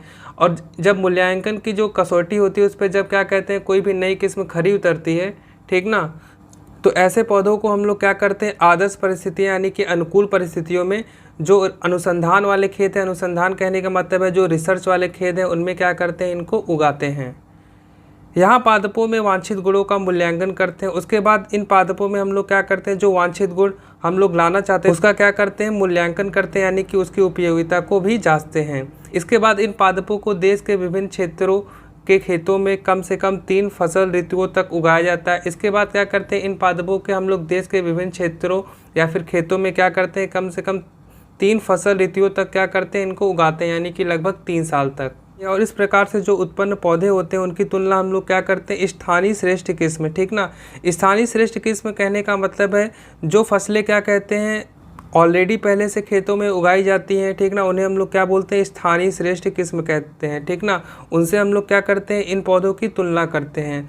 यदि नई किस्म स्थानीय श्रेष्ठ किस्म से अधिक उत्कृष्ट होती है, अगर क्या कहते हैं जो ये नई किस्म है वो स्थानीय श्रेष्ठ किस्म से क्या कहते हैं, अधिक उत्तम होती है या फिर उत्कृष्ट होती है, तो इसे किस्म के रूप में मोचित किया जा सकता है। तो इसे क्या कहते हैं, हम लोग नई किस्म के रूप में क्या कर सकते हैं, मोचित कर सकते हैं या फिर इसको मुक्त कर सकते हैं मार्केट में, ठीक ना। नई किस्म मोचन का प्रस्ताव किस्म रूप में मोचित किया जा सकता है। नई किस्म मोचन, मोचन कहने का मतलब है किसी भी वस्तु को क्या कहते हैं, मुक्त करना या फिर रिलीज़ करना, उसको हम लोग क्या बोलते हैं, मोचन कहते हैं। का प्रस्ताव किस्म रूप में मोचित किया जा सकता है, तो इसका प्रस्ताव क्या कहते हैं, एक नई किस्म के रूप में हम लोग क्या कर सकते हैं, मार्केट में उतार सकते हैं या फिर इसे हम लोग क्या कर सकते हैं, मुक्त कर सकते हैं या फिर मोचित कर सकते हैं। नई किस्म मोचन का प्रस्ताव किस्म मोचन समिति के पास भेजा जाता है। तो जो ये नई किस्म होती है इसको रिलीज़ करने से पहले हम लोग कहाँ पे भेजते हैं, प्रस्ताव किस्म मोचन समिति के पास भेजते हैं। प्रस्ताव स्वीकार होने पर इसे एक नया नाम देकर नई किस्म के रूप में मोचित कर दिया जाता है। अगर प्रस्ताव क्या कहते हैं ये समिति स्वीकार कर लेती है तो इसको क्या कहते हैं, एक नया नाम या फिर नई किस्म का नाम देकर इसको क्या कर सकते हैं, हम लोग मार्केट में मोचित कर देते हैं, यानी कि रिलीज़ कर देते हैं। लास्ट स्टेप है बीज गुणन तथा वितरण, यानी कि हम लोग क्या करते हैं, बीजों की संख्या बढ़ाते हैं, उसके बाद उसका क्या करते हैं, वितरण करते हैं। मोचन के बाद इस नई किस्म के बीजों का गुणन किया जाता है जिससे कि नई किस्म को ज़्यादा से ज़्यादा किसान उगा सके। मोचन के बाद हम लोग क्या करते हैं, जो ये नई किस्म होती है उसके बीजों का क्या करते हैं, गुणन करते हैं, यानी कि इनकी संख्या को बढ़ाते हैं जिससे कि जो ज़्यादा से ज़्यादा किसान हो इनको क्या कर सके, उगा सके। राष्ट्रीय बीज निगम बीजों की गुणवत्ता के आधार पर उनका प्रमाणीकरण करता है। जो राष्ट्रीय बीज निगम है वो क्या करता है, बीजों की गुणवत्ता के आधार पर क्या करता है, उनका प्रमाणीकरण करता है, ठीक ना, उनको क्या कर देता है, एक अप्रूवल देता है। ऐसे बीजों को प्रमाणित बीज कहते हैं और इस ऐसे बीजों को हम लोग क्या बोलते हैं, प्रमाणित बीज कहते हैं। प्रमाणित बीजों के लेबल पर बीजों की शुद्धता, अंकुरण क्षमता एवं गुणवत्ता आदि की जानकारी बीज विक्रेता को देनी होती है। अब हम लोग पढ़ेंगे अधिक उत्पादन वाली किस्मों का विकास एवं हरित क्रांति के बारे में।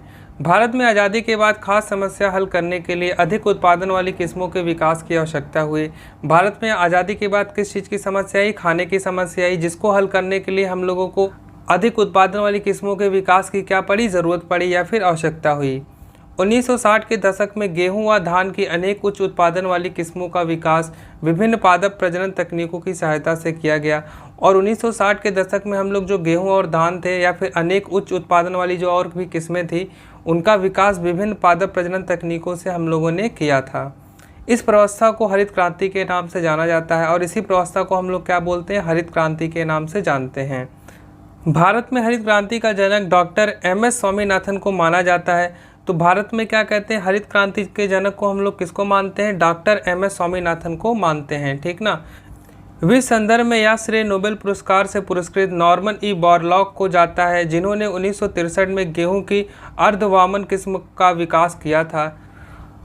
वर्ल्ड लेवल पे जो इसका श्रेय है वो नोबेल पुरस्कार से पुरस्कृत नॉर्मन ई बोरलॉग को जाता है, ठीक ना, जिन्होंने क्या किया था 1963 में गेहूं की अर्धवामन मतलब कि जो उच्च उत्पादकता वाली किस्म होती है उसे कि हम लोग क्या बोलते हैं, अर्धवामन किस्म बोलते हैं, ठीक ना। इसका क्या किया था, विकास किया था, जिससे हम लोगों को अधिक उत्पादन मिल सके।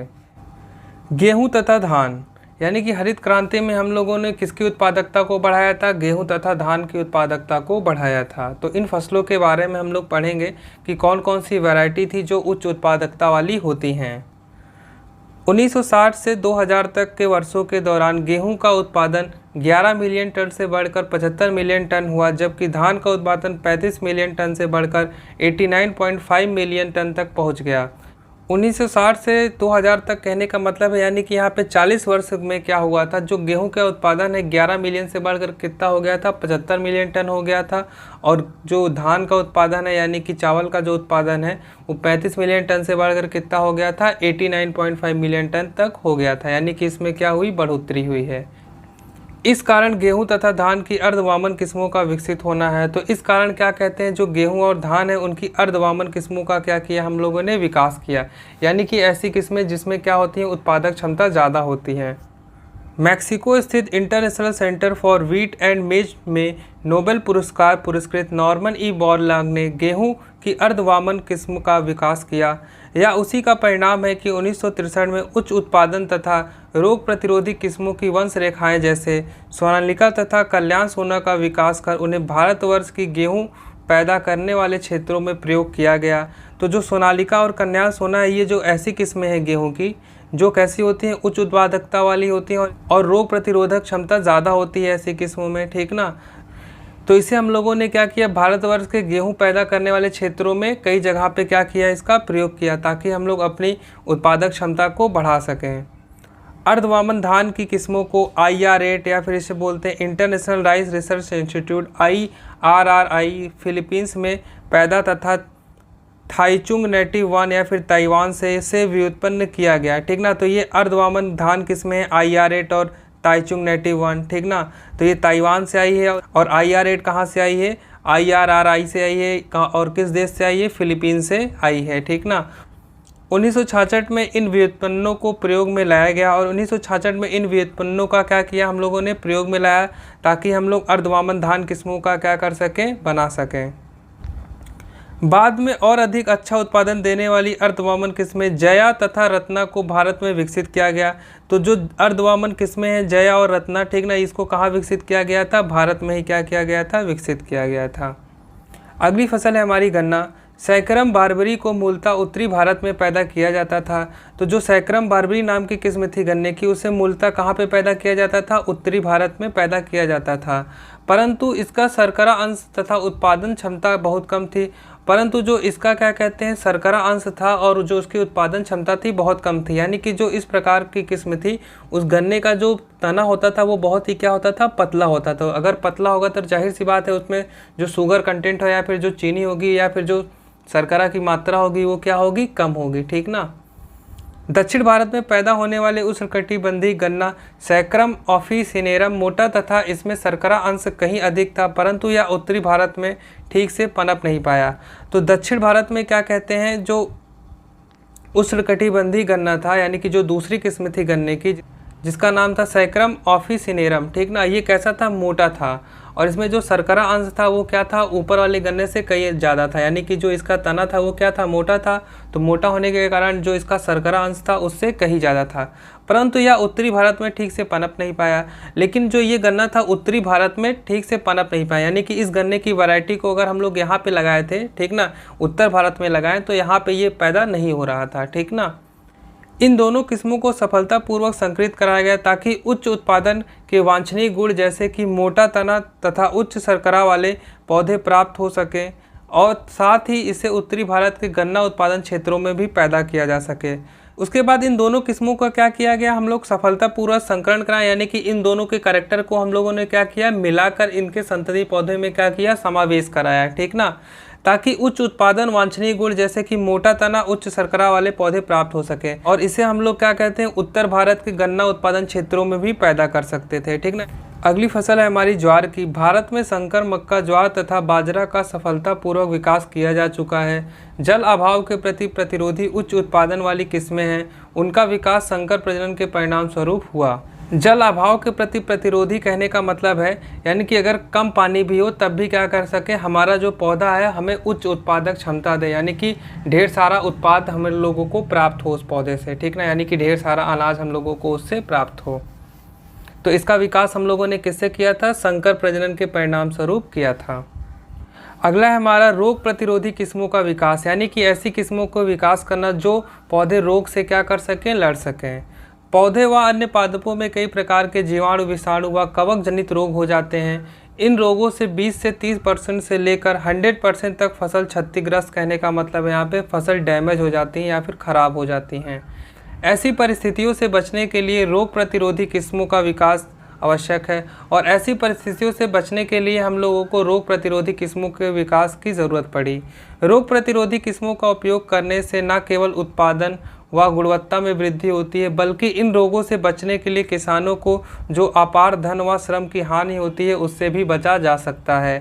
किसी भी पादप की रोग प्रतिरोधकता उस पादप की रोग उत्पन्न करने से रोकने की क्षमता है, जिसका विकास विभिन्न प्रजनन विधियों को अपनाकर किया जा सकता है। जैसे भिंडी की परभानी क्रांति किस्म पीत मोज़ैक वायरस प्रतिरोधी होती है। तो जैसे भिंडी की जो एक किस्म है जिसका नाम क्या था, परभानी क्रांति किस्म, ठीक ना, ये किस्म का नाम है, ठीक ना, वैरायटी का नाम है, जो कि क्या कहते हैं, पीत मोज़ैक वायरस से क्या होती है, प्रतिरोधी होती है, यानी कि ये जो वायरस होता है इस पौधे का कुछ बिगाड़ नहीं पाता है। इसमें यह लक्षण इसकी जंगली प्रजाति से स्थानांतरित किया गया, और इसका यह जो लक्षण है इसकी जंगली प्रजाति से क्या किया गया, स्थानांतरित किया गया है इसके अंदर, यानी कि पहुंचाया गया है। अब हम लोग पढ़ेंगे रोग प्रतिरोधकता के विकास की प्रमुख विधियों के बारे में। संकरण एवं चयन। रोग प्रतिरोधकता उत्पन्न करने की परंपरागत विधियों में संकरण एवं चयन प्रमुख हैं। इसके अंतर्गत निम्नलिखित पदों को अपनाया जाता है, और इसके अंतर्गत हम लोग निम्नलिखित स्टेप्स फॉलो करते हैं। पहला है हमारा वांछित लक्षण। वांछित लक्षण में जैसे कि रोग प्रतिरोधकता, यानी कि पौधे के अंदर कैसा हो, रोग प्रतिरोधक क्षमता हो, यानी कि रोगों से वो लड़ सके। के स्रोत वाले पादपों में पौधे का कौन सा भाग, जनन द्रव्यों की पहचान व चयन। हम लोग क्या करते हैं, जहाँ से उसका जो स्रोत होता है, स्रोत कहने का मतलब यहाँ पे जनन द्रव्य से है, ठीक ना, तो उसकी पहचान करते हैं और उसका क्या करते हैं, चयन करते हैं। दूसरे स्टेप में जिन जनकों का हम लोग क्या करते हैं, चयन करते हैं, उन्हीं का हम लोग क्या कराते हैं, संकरण कराते हैं, यानी कि इनका गुणन कराते हैं, ताकि जो दोनों वांछित लक्षण हो एक ही संतति में समावेश हो जाएँ, ठीक ना। तीसरा हमारा क्या है, संकर पादपों का चयन व मूल्यांकन। और जो संकर पादप है उनका हम लोग क्या करते हैं, चयन करते हैं, उसके बाद उसका क्या करते हैं, मूल्यांकन करते हैं, यानी कि उसकी उपयोगिता को जांचते हैं। नई किस्म का परीक्षण व विमोचन। उसके बाद जो नई किस्म होती है उसका हम लोग क्या करते हैं, परीक्षण करते हैं, और उसको फिर क्या करते हैं, मार्केट में रिलीज होने या फिर बेचने के लिए भेज देते हैं। रोग प्रतिरोधी की कुछ किस्में निम्नलिखित हैं, जिनके बारे में हम लोग अभी आगे पढ़ेंगे कि कौन कौन सी रोग प्रतिरोधी की किस्में हैं जिनके बारे में हम लोग पढ़ने वाले हैं। तो एनसीईआरटी में आपको टेबल मिल जाएंगी। तो ये निम्न फसलें हैं या फिर ये किस्मों का नाम है, और ये क्या कहते हैं, किन किन रोगों के प्रति प्रतिरोधक क्षमता दर्शाते हैं उनके बारे में है, ठीक ना। तो ये टेबल आपसे क्या कहते हैं, एमसीक्यू में पूछी जा सकती है, तो आप इसको ज़रूर याद रखेंगे, ठीक ना। जैसे कि पूछ लेगा कि गेहूँ की कौन सी किस्म क्या कहते हैं, किस कीट के प्रति क्या कहते हैं, प्रतिरोधक क्षमता दर्शाती है, ठीक ना। तो आपको ये सारी चीज़ें पता होनी चाहिए। जैसे कि सरसों में पूसा स्वर्णिम किसके प्रति क्या कहते हैं, प्रतिरोधक क्षमता दर्शाती है, श्वेत कीट, ठीक ना। तो इसी तरीके से आप फूल गोभी की क्या कहते हैं किस्म याद रखेंगे। इसके बाद क्या कहते हैं, लोबिया या फिर पूसा कोमल, ठीक ना, या फिर मिर्च की जो किस्में हैं, ठीक ना, इनको क्या करेंगे आप याद कर लेंगे, ठीक ना। अब हम लोग पढ़ेंगे उत्परिवर्तन के बारे में। उत्परिवर्तन आप लोगों ने पहले भी पढ़ा है, तो ये पौधे में उत्परिवर्तन के बारे में पढ़ेंगे, यानी कि उसकी आनुवांशिक स्तर पे जीन में बदलाव को हम लोग क्या बोलते हैं, उत्परिवर्तन कहते हैं। तो उत्परिवर्तन के कई कारण होते हैं जिनको हम लोगों ने पिछले चैप्टर में पढ़ा हुआ है। पादपों के आनुवांशिक लक्षणों में अचानक उत्पन्न होने वाले परिवर्तन को उत्परिवर्तन कहते हैं, या प्राकृतिक या कृत्रिम कारणों से उत्पन्न हो सकता है। तो जो उत्परिवर्तन है वो प्राकृतिक कारण से भी उत्पन्न हो सकता है पौधों में, या फिर मानवीय कारण या फिर कृत्रिम तरीके से भी क्या हो सकता है, उत्पन्न हो सकता है। अनेक उत्परिवर्तनों में से कुछ उत्परिवर्तन ही लाभदायक होते हैं, और जो ढेर सारे उत्परिवर्तन होते हैं उसमें कुछ ही उत्परिवर्तन क्या होते हैं, लाभदायक होते हैं, जिनका उपयोग रोग प्रतिरोधी लक्षण उत्पन्न करने में किया जाता है, और जिनका उपयोग हम लोग क्या करते हैं, रोग प्रतिरोधी लक्षण उत्पन्न करने में करते हैं।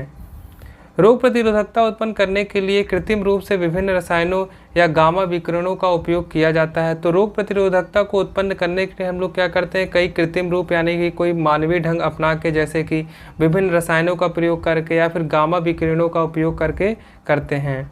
वांछित रोग प्रतिरोधी लक्षण उत्पन्न करने कहने का मतलब है जिस रोग के प्रति हम लोग पौधों की रक्षा करने चाहते हैं, ठीक ना, उनका हम लोग क्या करते हैं, उत्पन्न करने के बाद उनका चयन करते हैं, ठीक ना, और उसके बाद क्या करते हैं, उस प्रतिरोधी किस्म का हम लोग क्या कर लेते हैं, विकास करते हैं। इस प्रकार के प्रजनन को उत्परिवर्तन प्रजनन कहते हैं, और इस प्रकार के प्रजनन को हम लोग क्या बोलते हैं, उत्परिवर्तन प्रजनन कहते हैं। इस विधि से विकसित की गई रोग प्रतिरोधी किस्म में मूंग की पीत मोज़ेक वायरस व चूर्णिल असिता प्रतिरोधी किस्म है। तो इस विधि से हम लोगों ने क्या कहते हैं, मूंग की एक रोग प्रतिरोधी किस्म को विकसित किया, जो कि किसके प्रति क्या कहते हैं, प्रतिरोध दर्शाती है, पीत मोज़ेक वायरस के प्रति क्या करती है, प्रतिरोध दर्शाती है, वह चूर्णिल असिता प्रतिरोधी किस्म। अगला है हमारा अनुवांशिक अभियांत्रिकी।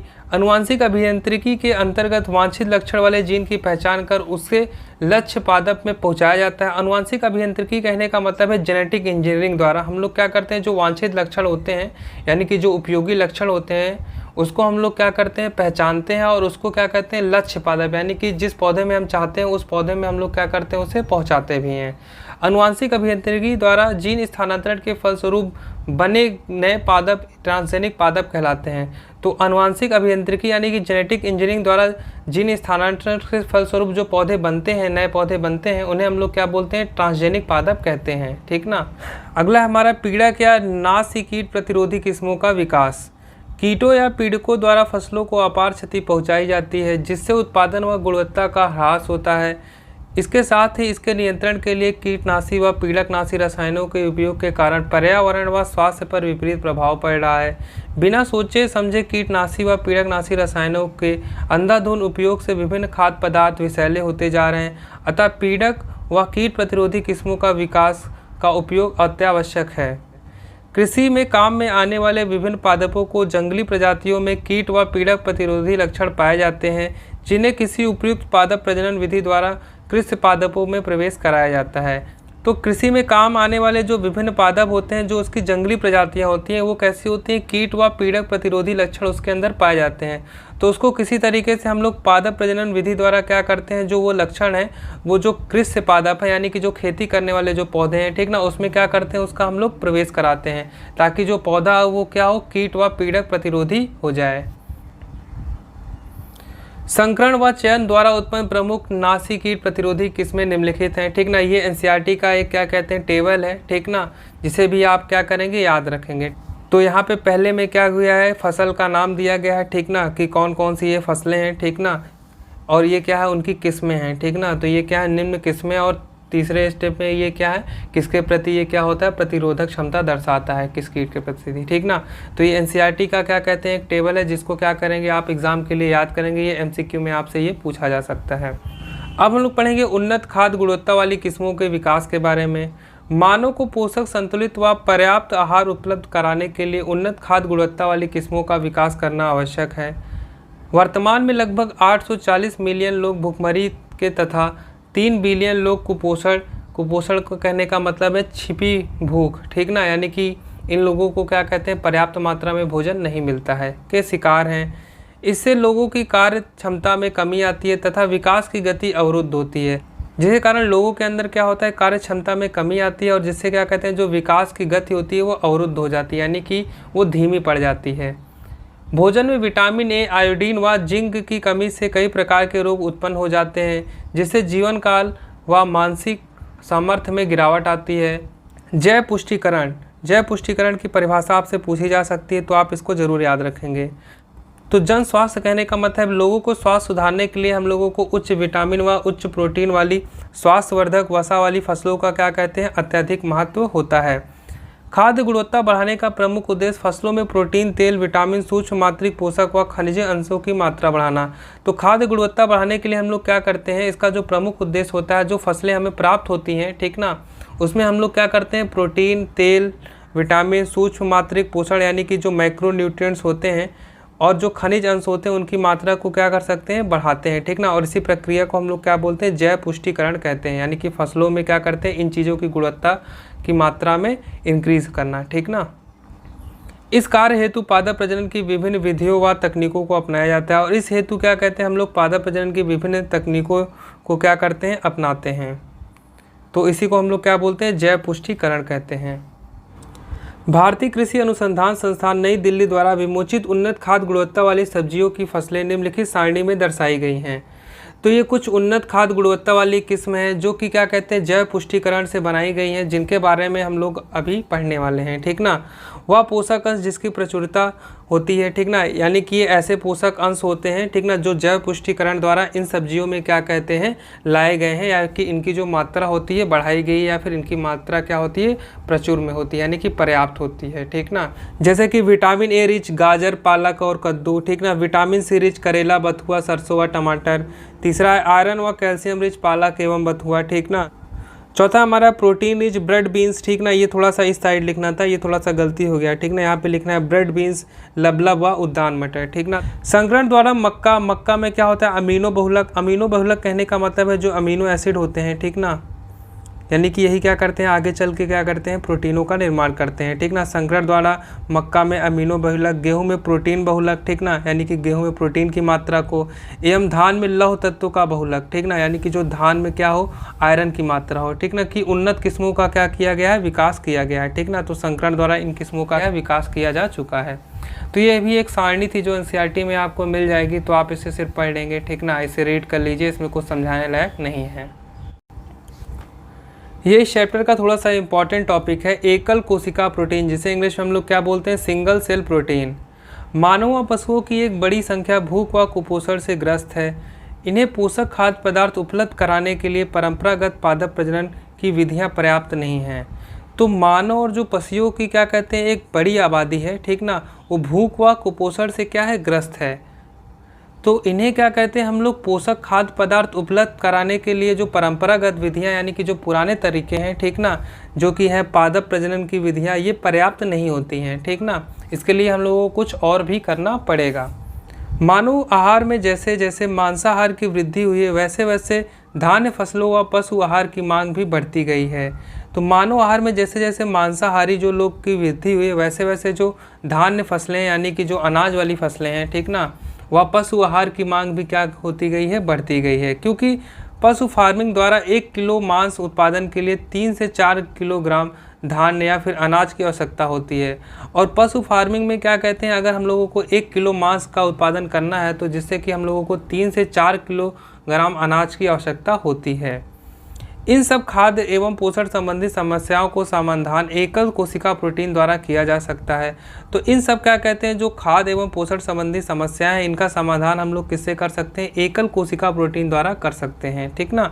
सूक्ष्म जीवों की कोशिकाओं को भोजन व चारा के रूप में काम में लिया जाता है। इसमें हम लोग क्या करते हैं, जो सूक्ष्म जीवों की कोशिका हैं उसको हम लोग क्या करते हैं, भोजन व चारा के रूप में लेते हैं, यानी कि खाने के रूप में लेते हैं, जिन्हें सूक्ष्म जैविक प्रोटीन कहते हैं, जिन्हें कि हम लोग क्या बोलते हैं, सूक्ष्म जैविक प्रोटीन कहते हैं।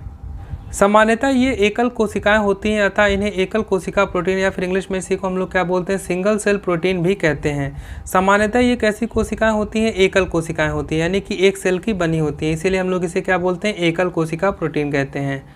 यहाँ पे प्रोटीन होगा, यहाँ पे थोड़ा सा स्पेलिंग मिस्टेक है, ठीक ना, PROTEIN, ठीक ना, प्रोटीन होगा, प्रोटीन भी कहते हैं। एकल कोशिका प्रोटीन के रूप में शैवाल, तंतुमय कवक, खमीर को हम लोग क्या बोलते हैं, ईस्ट एवं जीवाणुओं का उपयोग किया जाता है। तो एकल कोशिका के प्रोटीन के रूप में हम लोग क्या क्या उपयोग करते हैं, शैवाल, तंतुमय कवक को, खमीर को या फिर जीवाणुओं का उपयोग करते हैं। शैवाल में स्पाइरुलिना, क्लोरेला एवं सेंडेमस प्रमुख हैं। स्पाइरुलिना में प्रोटीन, खनिज पदार्थ, स्वास्थ्यवर्धक वसा, कार्बोहाइड्रेट व विटामिन की प्रचुर मात्रा पाई जाती है। तो स्पाइरुलिना नामक शैवाल में प्रोटीन, खनिज पदार्थ, स्वास्थ्यवर्धक वसा, ठीक ना, कार्बोहाइड्रेट या फिर जो विटामिन होते हैं, इसमें इनकी मात्रा क्या होती है, प्रचुर में होती है, यानी कि पर्याप्त मात्रा में पाई जाती है। इसे घास फूस, सिरा, पशु खाद व वाहित मल आदि पर आसानी से उगाया जा सकता है। इस चीज़ को हम लोग घास फूस, सिरा या फिर क्या कहते हैं, पशु खाद या फिर वाहित मल आदि पर आसानी से उगा सकते हैं, यानी कि इस शैवाल को हम लोग आसानी से इन चीज़ों पर क्या कर सकते हैं, उगा सकते हैं। एकल कोशिका प्रोटीन विधि द्वारा केवल 250 ग्राम सूक्ष्म जीव का नाम यहाँ पे क्या है, मिथाइलोफिलस मिथाइलोट्रोपस से एक दिन में 25 टन तक का प्रोटीन बनाया जा सकता है, जबकि 250 किलोग्राम वजन वाली एक गाय एक दिन में मात्र 200 ग्राम प्रोटीन ही बना पाती है। तो एकल कोशिका प्रोटीन विधि द्वारा हम लोग क्या कर सकते हैं, 250 ग्राम अगर सूक्ष्म जीव ले लें, ठीक ना, तो इससे हम लोग 25 टन तक का प्रोटीन बना सकते हैं। लेकिन इसको क्या कहते हैं, जब हम लोग गाय से तौलते हैं यानी गाय से कंपैरिजन करते हैं, यहाँ पे क्या है 250 ग्राम है, ठीक ना, और यहाँ पे क्या है 250 किलोग्राम है, ठीक ना। तो 250 किलोग्राम वाली जो एक गाय होती है, एक दिन में क्या कहते हैं, मात्र 200 ग्राम ही प्रोटीन बना पाती है। अब हम लोग पढ़ेंगे ऊतक संवर्धन, जिसे इंग्लिश में क्या बोलते हैं, टिश्यू कल्चर। जब परंपरागत पादप प्रजनन तकनीकों से विश्व खाद्य समस्या का समाधान नहीं हुआ तो ऊतक संवर्धन तकनीक विकास हुआ। जब परंपरागत पादप प्रजनन तकनीकों से क्या कहते हैं, विश्व खाद्य समस्या का समाधान नहीं हुआ, यानी कि खाने की समस्या का जो समाधान है, ठीक ना, इन तकनीकों से नहीं हुआ। परंपरागत कहने का मतलब ये पुरानी तकनीकें हैं। तब हम लोगों ने एक नई तकनीक को विकास किया, जिसे कि हम लोग क्या बोलते हैं, ऊतक संवर्धन तकनीक, ठीक ना। संवर्धन कहने का मतलब किसी चीज़ का कल्चर करना या फिर किसी चीज़ को बनाना या फिर ग्रो करना, ठीक ना, उसी को हम लोग क्या बोलते हैं, संवर्धन कहते हैं। ऊतक कहने का मतलब है कि यहाँ पे ढेर सारे कोशिकाओं के समूह को हम लोग क्या बोलते हैं, ऊतक कहते हैं। अब हम लोग इसकी परिभाषा को पढ़ते हैं। नियंत्रित एवं निजर्म परिस्थितियों में कृतोतक का पोषक माध्यम में पाते संवर्धन ऊतक संवर्धन कहलाता है। नियंत्रित कहने का मतलब है ऐसी स्थितियां जो मानवों द्वारा क्या की जा सके, नियंत्रित की जा सके। और निजर्म परिस्थितियों कहने का मतलब है वहाँ पे कोई भी जर्म ना हो, यानी कि कोई भी रोग या फिर कोई भी कीटाणु वहाँ पे उपलब्ध ना हो, ठीक ना। कृतोतक कहने का मतलब है ये पौधे का ऊतक है, ठीक ना। कृतोतक कहने का मतलब कि पौधे का छोटा सा भाग या फिर ऊतक को हम लोग क्या बोलते हैं, कृतोतक कहते हैं, ठीक ना।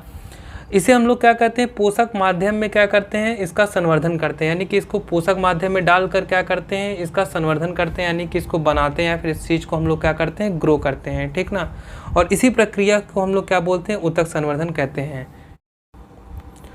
ऊतक संवर्धन में कृतोतक के रूप में किसी पादप की एक कोशिका, ऊतक या अंग को काम में लिया जाता है। तो ऊतक संवर्धन यानी कि टिश्यू कल्चर में क्या कहते हैं, ऊतक संवर्धन करने के लिए हम लोगों को कृतोतक के रूप में क्या करते हैं, किसी भी पौधे की एक कोशिका को या फिर एक ऊतक या फिर किसी एक अंग को काम में लेते हैं, ठीक ना। तो कृतोतक मतलब ये होता है कि पौधे के किसी भाग को क्या कहते हैं, काम में लेना, चाहे वो उसकी कोशिका हो, चाहे वो ऊतक हो, चाहे उसका अंग हो, ठीक ना। सजीव सभी कोशिकाओं में वे सभी जीन होते हैं जो कि एक संपूर्ण जीव के विकास के लिए आवश्यक होते हैं। तो सभी कोशिकाओं में क्या कहते हैं, वे सभी जीन होते हैं जो एक संपूर्ण जीव के विकास के लिए क्या होते हैं, आवश्यक होते हैं। अतः कहा जा सकता है कि सजीव की प्रत्येक कोशिका में उस जीव के सभी लक्षणों को उत्पन्न करने की क्षमता होती है, जिसे पूर्ण सत्ता कहते हैं। कहने का मतलब यहाँ पे ये सजीव की प्रत्येक कोशिका में इतनी शक्ति होती है कि वह उस जीव के सभी लक्षणों को उत्पन्न करने की क्षमता रखता है, और इसी क्षमता को हम लोग क्या बोलते हैं, पूर्ण सत्ता, या फिर इंग्लिश में इसी को हम लोग क्या बोलते हैं, टोटिपोटेंसी कहते हैं। पादप कोशिकाओं की इस क्षमता, जिसे कि हम लोग क्या बोलते हैं, पूर्ण सत्ता का भरपूर उपयोग पादप प्रजनन में किया जाता है। तो पादप कोशिका की इसी क्षमता को, जिसे कि हम लोग क्या बोलते हैं, पूर्ण सत्ता, इसका भरपूर उपयोग हो रहा है किसमें, पादप प्रजनन में करते हैं हम लोग। ऊतक संवर्धन कोशिका ऊतक या अंग संवर्धन द्वारा अनेक पादपों को उत्पन्न करने की विधि को सूक्ष्म प्रवर्धन कहते हैं। ऊतक संवर्धन में हम लोग क्या करते हैं, कोशिका ऊतक या फिर अंग द्वारा ढेर सारे पौधों को उत्पन्न करते हैं, और इसी विधि को हम लोग क्या बोलते हैं, सूक्ष्म प्रवर्धन, या फिर इंग्लिश में इसी को हम लोग क्या बोलते हैं, माइक्रो प्रोपोगेशन कहते हैं। सूक्ष्म प्रवर्धन द्वारा कम समय में अधिक से अधिक पादप बनाए जा सकते हैं, और सूक्ष्म प्रवर्धन विधि द्वारा हम लोग क्या कर सकते हैं, कम समय में अधिक से अधिक पौधों को क्या कर सकते हैं, बना सकते हैं। इस प्रकार प्राप्त पादप आनुवंशिक रूप से अपने मूल पादप के समान होते हैं और इस प्रकार से जो पौधे प्राप्त होते हैं वो आनुवंशिक रूप से अपने जनक के समान होते हैं या फिर मूल पादप के समान होते हैं, जिससे कि कृंतोतक प्राप्त करके इन्हें बनाया गया है। और जिससे क्या करते हैं हम लोग, क्या करते हैं, जो कृंतोतक होता है, कृंतोतक क्या होता है, पौधे का कोई कोशिका होती है या फिर कोई उतक होता है या फिर कोई अंग होता है, उसी को हम लोग क्या बोलते हैं, कृंतोतक कहते हैं। ठीक ना। प्राप्त करके क्या करते हैं, इन नए पौधों को बनाते हैं, इन्हें सोमा क्लोन कहते हैं। और जो ये पौधे बनते हैं इन्हें हम लोग क्या बोलते हैं, सोमा क्लोन कहते हैं। ठीक ना। क्योंकि ये आनुवंशिक रूप से अपने जनक के क्या होते हैं, समान होते हैं, इसीलिए हम लोग इन्हें क्या बोलते हैं, सोमा क्लोन कहते हैं। इस विधि का अन्य महत्वपूर्ण उपयोग रोग ग्रसित पादपों से स्वस्थ पादपों में पुनर्लाभ है। इस विधि का अन्य महत्वपूर्ण उपयोग भी है, जिससे कि क्या कर सकते हैं हम लोग, जो रोग ग्रसित पौधे हैं उन्हें हम लोग स्वस्थ पौधों में क्या कर सकते हैं, पुनर्लाभ पहुंचा सकते हैं।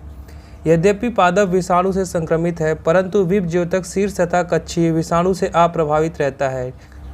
यदि कोई पौधा विषाणु से संक्रमित रहता है, लेकिन जो उसका विप ज्योतक पार्ट होता है पौधे का, जैसे कि ये वाला, ठीक ना, जिसे कि हम लोग क्या बोलते हैं, शीर्ष विप ज्योतक बोलते हैं, और जो ये आप बीच में देख रहे हैं इसे कि हम लोग क्या बोलते हैं, कक्षीय विप ज्योतक बोलते हैं। ठीक ना। ये विषाणुओं द्वारा क्या रहता है, अप्रभावित रहता है। ठीक ना। अतः विप ज्योतक को इंग्लिश हम लोग क्या बोलते हैं, मेरिस्टेम कहते हैं, को अलग कर उसे विट्रो में उगाया जाता है। विट्रो कहने का मतलब है लैब में मानवों द्वारा उगाए जाने को हम लोग क्या बोलते हैं, विट्रो। ठीक ना। विट्रो में क्या किया जाता है, इसे उगाया जाता है ताकि विषाणु मुक्त पादप तैयार हो सके, ताकि जो हमें पौधा प्राप्त हो वो कैसा हो, विषाणु मुक्त हो। ठीक ना। वैज्ञानिकों को केला, गन्ना, आलू आदि संवर्धित विप ज्योतक तैयार करने में काफ़ी सफलता मिली है। और जो वैज्ञानिक होते हैं, ठीक ना, उनको केला, गन्ना, आलू आदि के जो संवर्धित विप ज्योतक है उसको तैयार करने में काफ़ी सफलता मिली है। ठीक ना। यहाँ तक कि वैज्ञानिकों ने पादप से एकल कोशिकाएं अलग की हैं तथा उनकी कोशिका भित्ति का पाचन हो जाने से प्लाज्मा झिल्ली द्वारा घिरा नग्न प्रोटोप्लास्ट पृथक किया जा सका है। यहाँ तक कि जो वैज्ञानिक हैं उन्होंने क्या किया है, पादपों से एकल कोशिकाएं भी क्या की हैं, अलग की हैं, और उनकी कोशिका भित्ति का क्या किया है, पाचन किया है। पाचन कहने का मतलब उनकी कोशिका भित्ति को क्या कर दिया गया है, हटा दिया गया है। ठीक ना। जिसके कारण जो प्लाज्मा झिल्ली द्वारा घिरा नग्न प्रोटोप्लास्ट है उसे भी क्या किया गया है, अलग किया जा सका है। प्रत्येक किस्म में वांछनीय लक्षण विद्यमान होते हैं। प्रत्येक किस्म में क्या होते हैं, वांछनीय लक्षण विद्यमान होते हैं। कहने का मतलब कुछ उपयोगी लक्षण क्या होते हैं, उस पौधे में क्या होते हैं, विद्यमान रहते हैं। पादपों की दो भिन्न किस्मों से अलग किया गया प्रोटोप्लास्ट युग्मित होकर संकर प्रोटोप्लास्ट उत्पन्न करता है, जो आगे चलकर नए पादप को जन्म देता है। पादप की हम लोग जो दो विभिन्न किस्में हैं, ठीक ना, उनसे अगर हम लोग क्या कर सकते हैं, प्रोटोप्लास्ट को अलग करेंगे और उन्हें युग्मित कर या फिर उनको जोड़कर हम लोग किसका निर्माण कर सकते हैं, संकर प्रोटोप्लास्ट का निर्माण कर सकते हैं। और आगे चलकर क्या कर सकते हैं, एक नए पौधे को जन्म दे सकते हैं। यह संकर कायिक संकर, जबकि यह पराक्रम कायिक संकरण कहलाता है। और इस पराक्रम को हम लोग क्या बोलते हैं, कायिक संकर कहते हैं। ठीक ना। जो ये संकर प्रोटोप्लास्ट प्राप्त होता है इसी को हम लोग क्या बोलते हैं, कायिक संकर कहते हैं। और इस पराक्रम की विधि को हम लोग क्या बोलते हैं, कायिक संकरण कहते हैं। ऐसी स्थिति की कल्पना करो जब टमाटर का प्रोटोप्लास्ट आलू के प्रोटोप्लास्ट से युग्मित होता है तथा वृद्धि करने के बाद इसे नए संकर पादप का जन्म होता है। हम लोग एक ऐसी स्थिति की कल्पना करते हैं जब हम लोग टमाटर के प्रोटोप्लास्ट में और जो आलू के प्रोटोप्लास्ट को युग्मित करके और उसका वृद्धि करते हैं, यानी कि उसको हम लोग क्या करते हैं, बड़ा करते हैं, और जिससे कारण क्या होता है, एक नए संकर पादप का क्या होता है, जन्म होता है। ठीक ना। इसमें टमाटर तथा आलू के अभिलक्षण संयुक्त रूप से होते हैं और जो इससे प्राप्त संतति होती है उसमें क्या होते हैं, टमाटर और आलू के अभिलक्षण संयुक्त रूप से होते हैं, यानी कि दोनों लक्षण एक साथ प्रेजेंट होते हैं। इस पराक्रम के परिणाम स्वरूप पोमैटो का निर्माण होता है और इसके परिणाम स्वरूप क्या कहते हैं, पोमैटो का निर्माण हुआ। ठीक ना। यानी पोटैटो मीन्स आलू, टोमेटो मीन्स टमाटर। ठीक ना।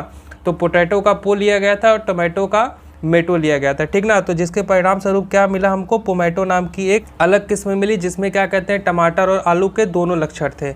परंतु दुर्भाग्यवश इस पादप में व्यावसायिक उपयोग के लिए वांछित समुच्चय अभिलक्षणों का अभाव था।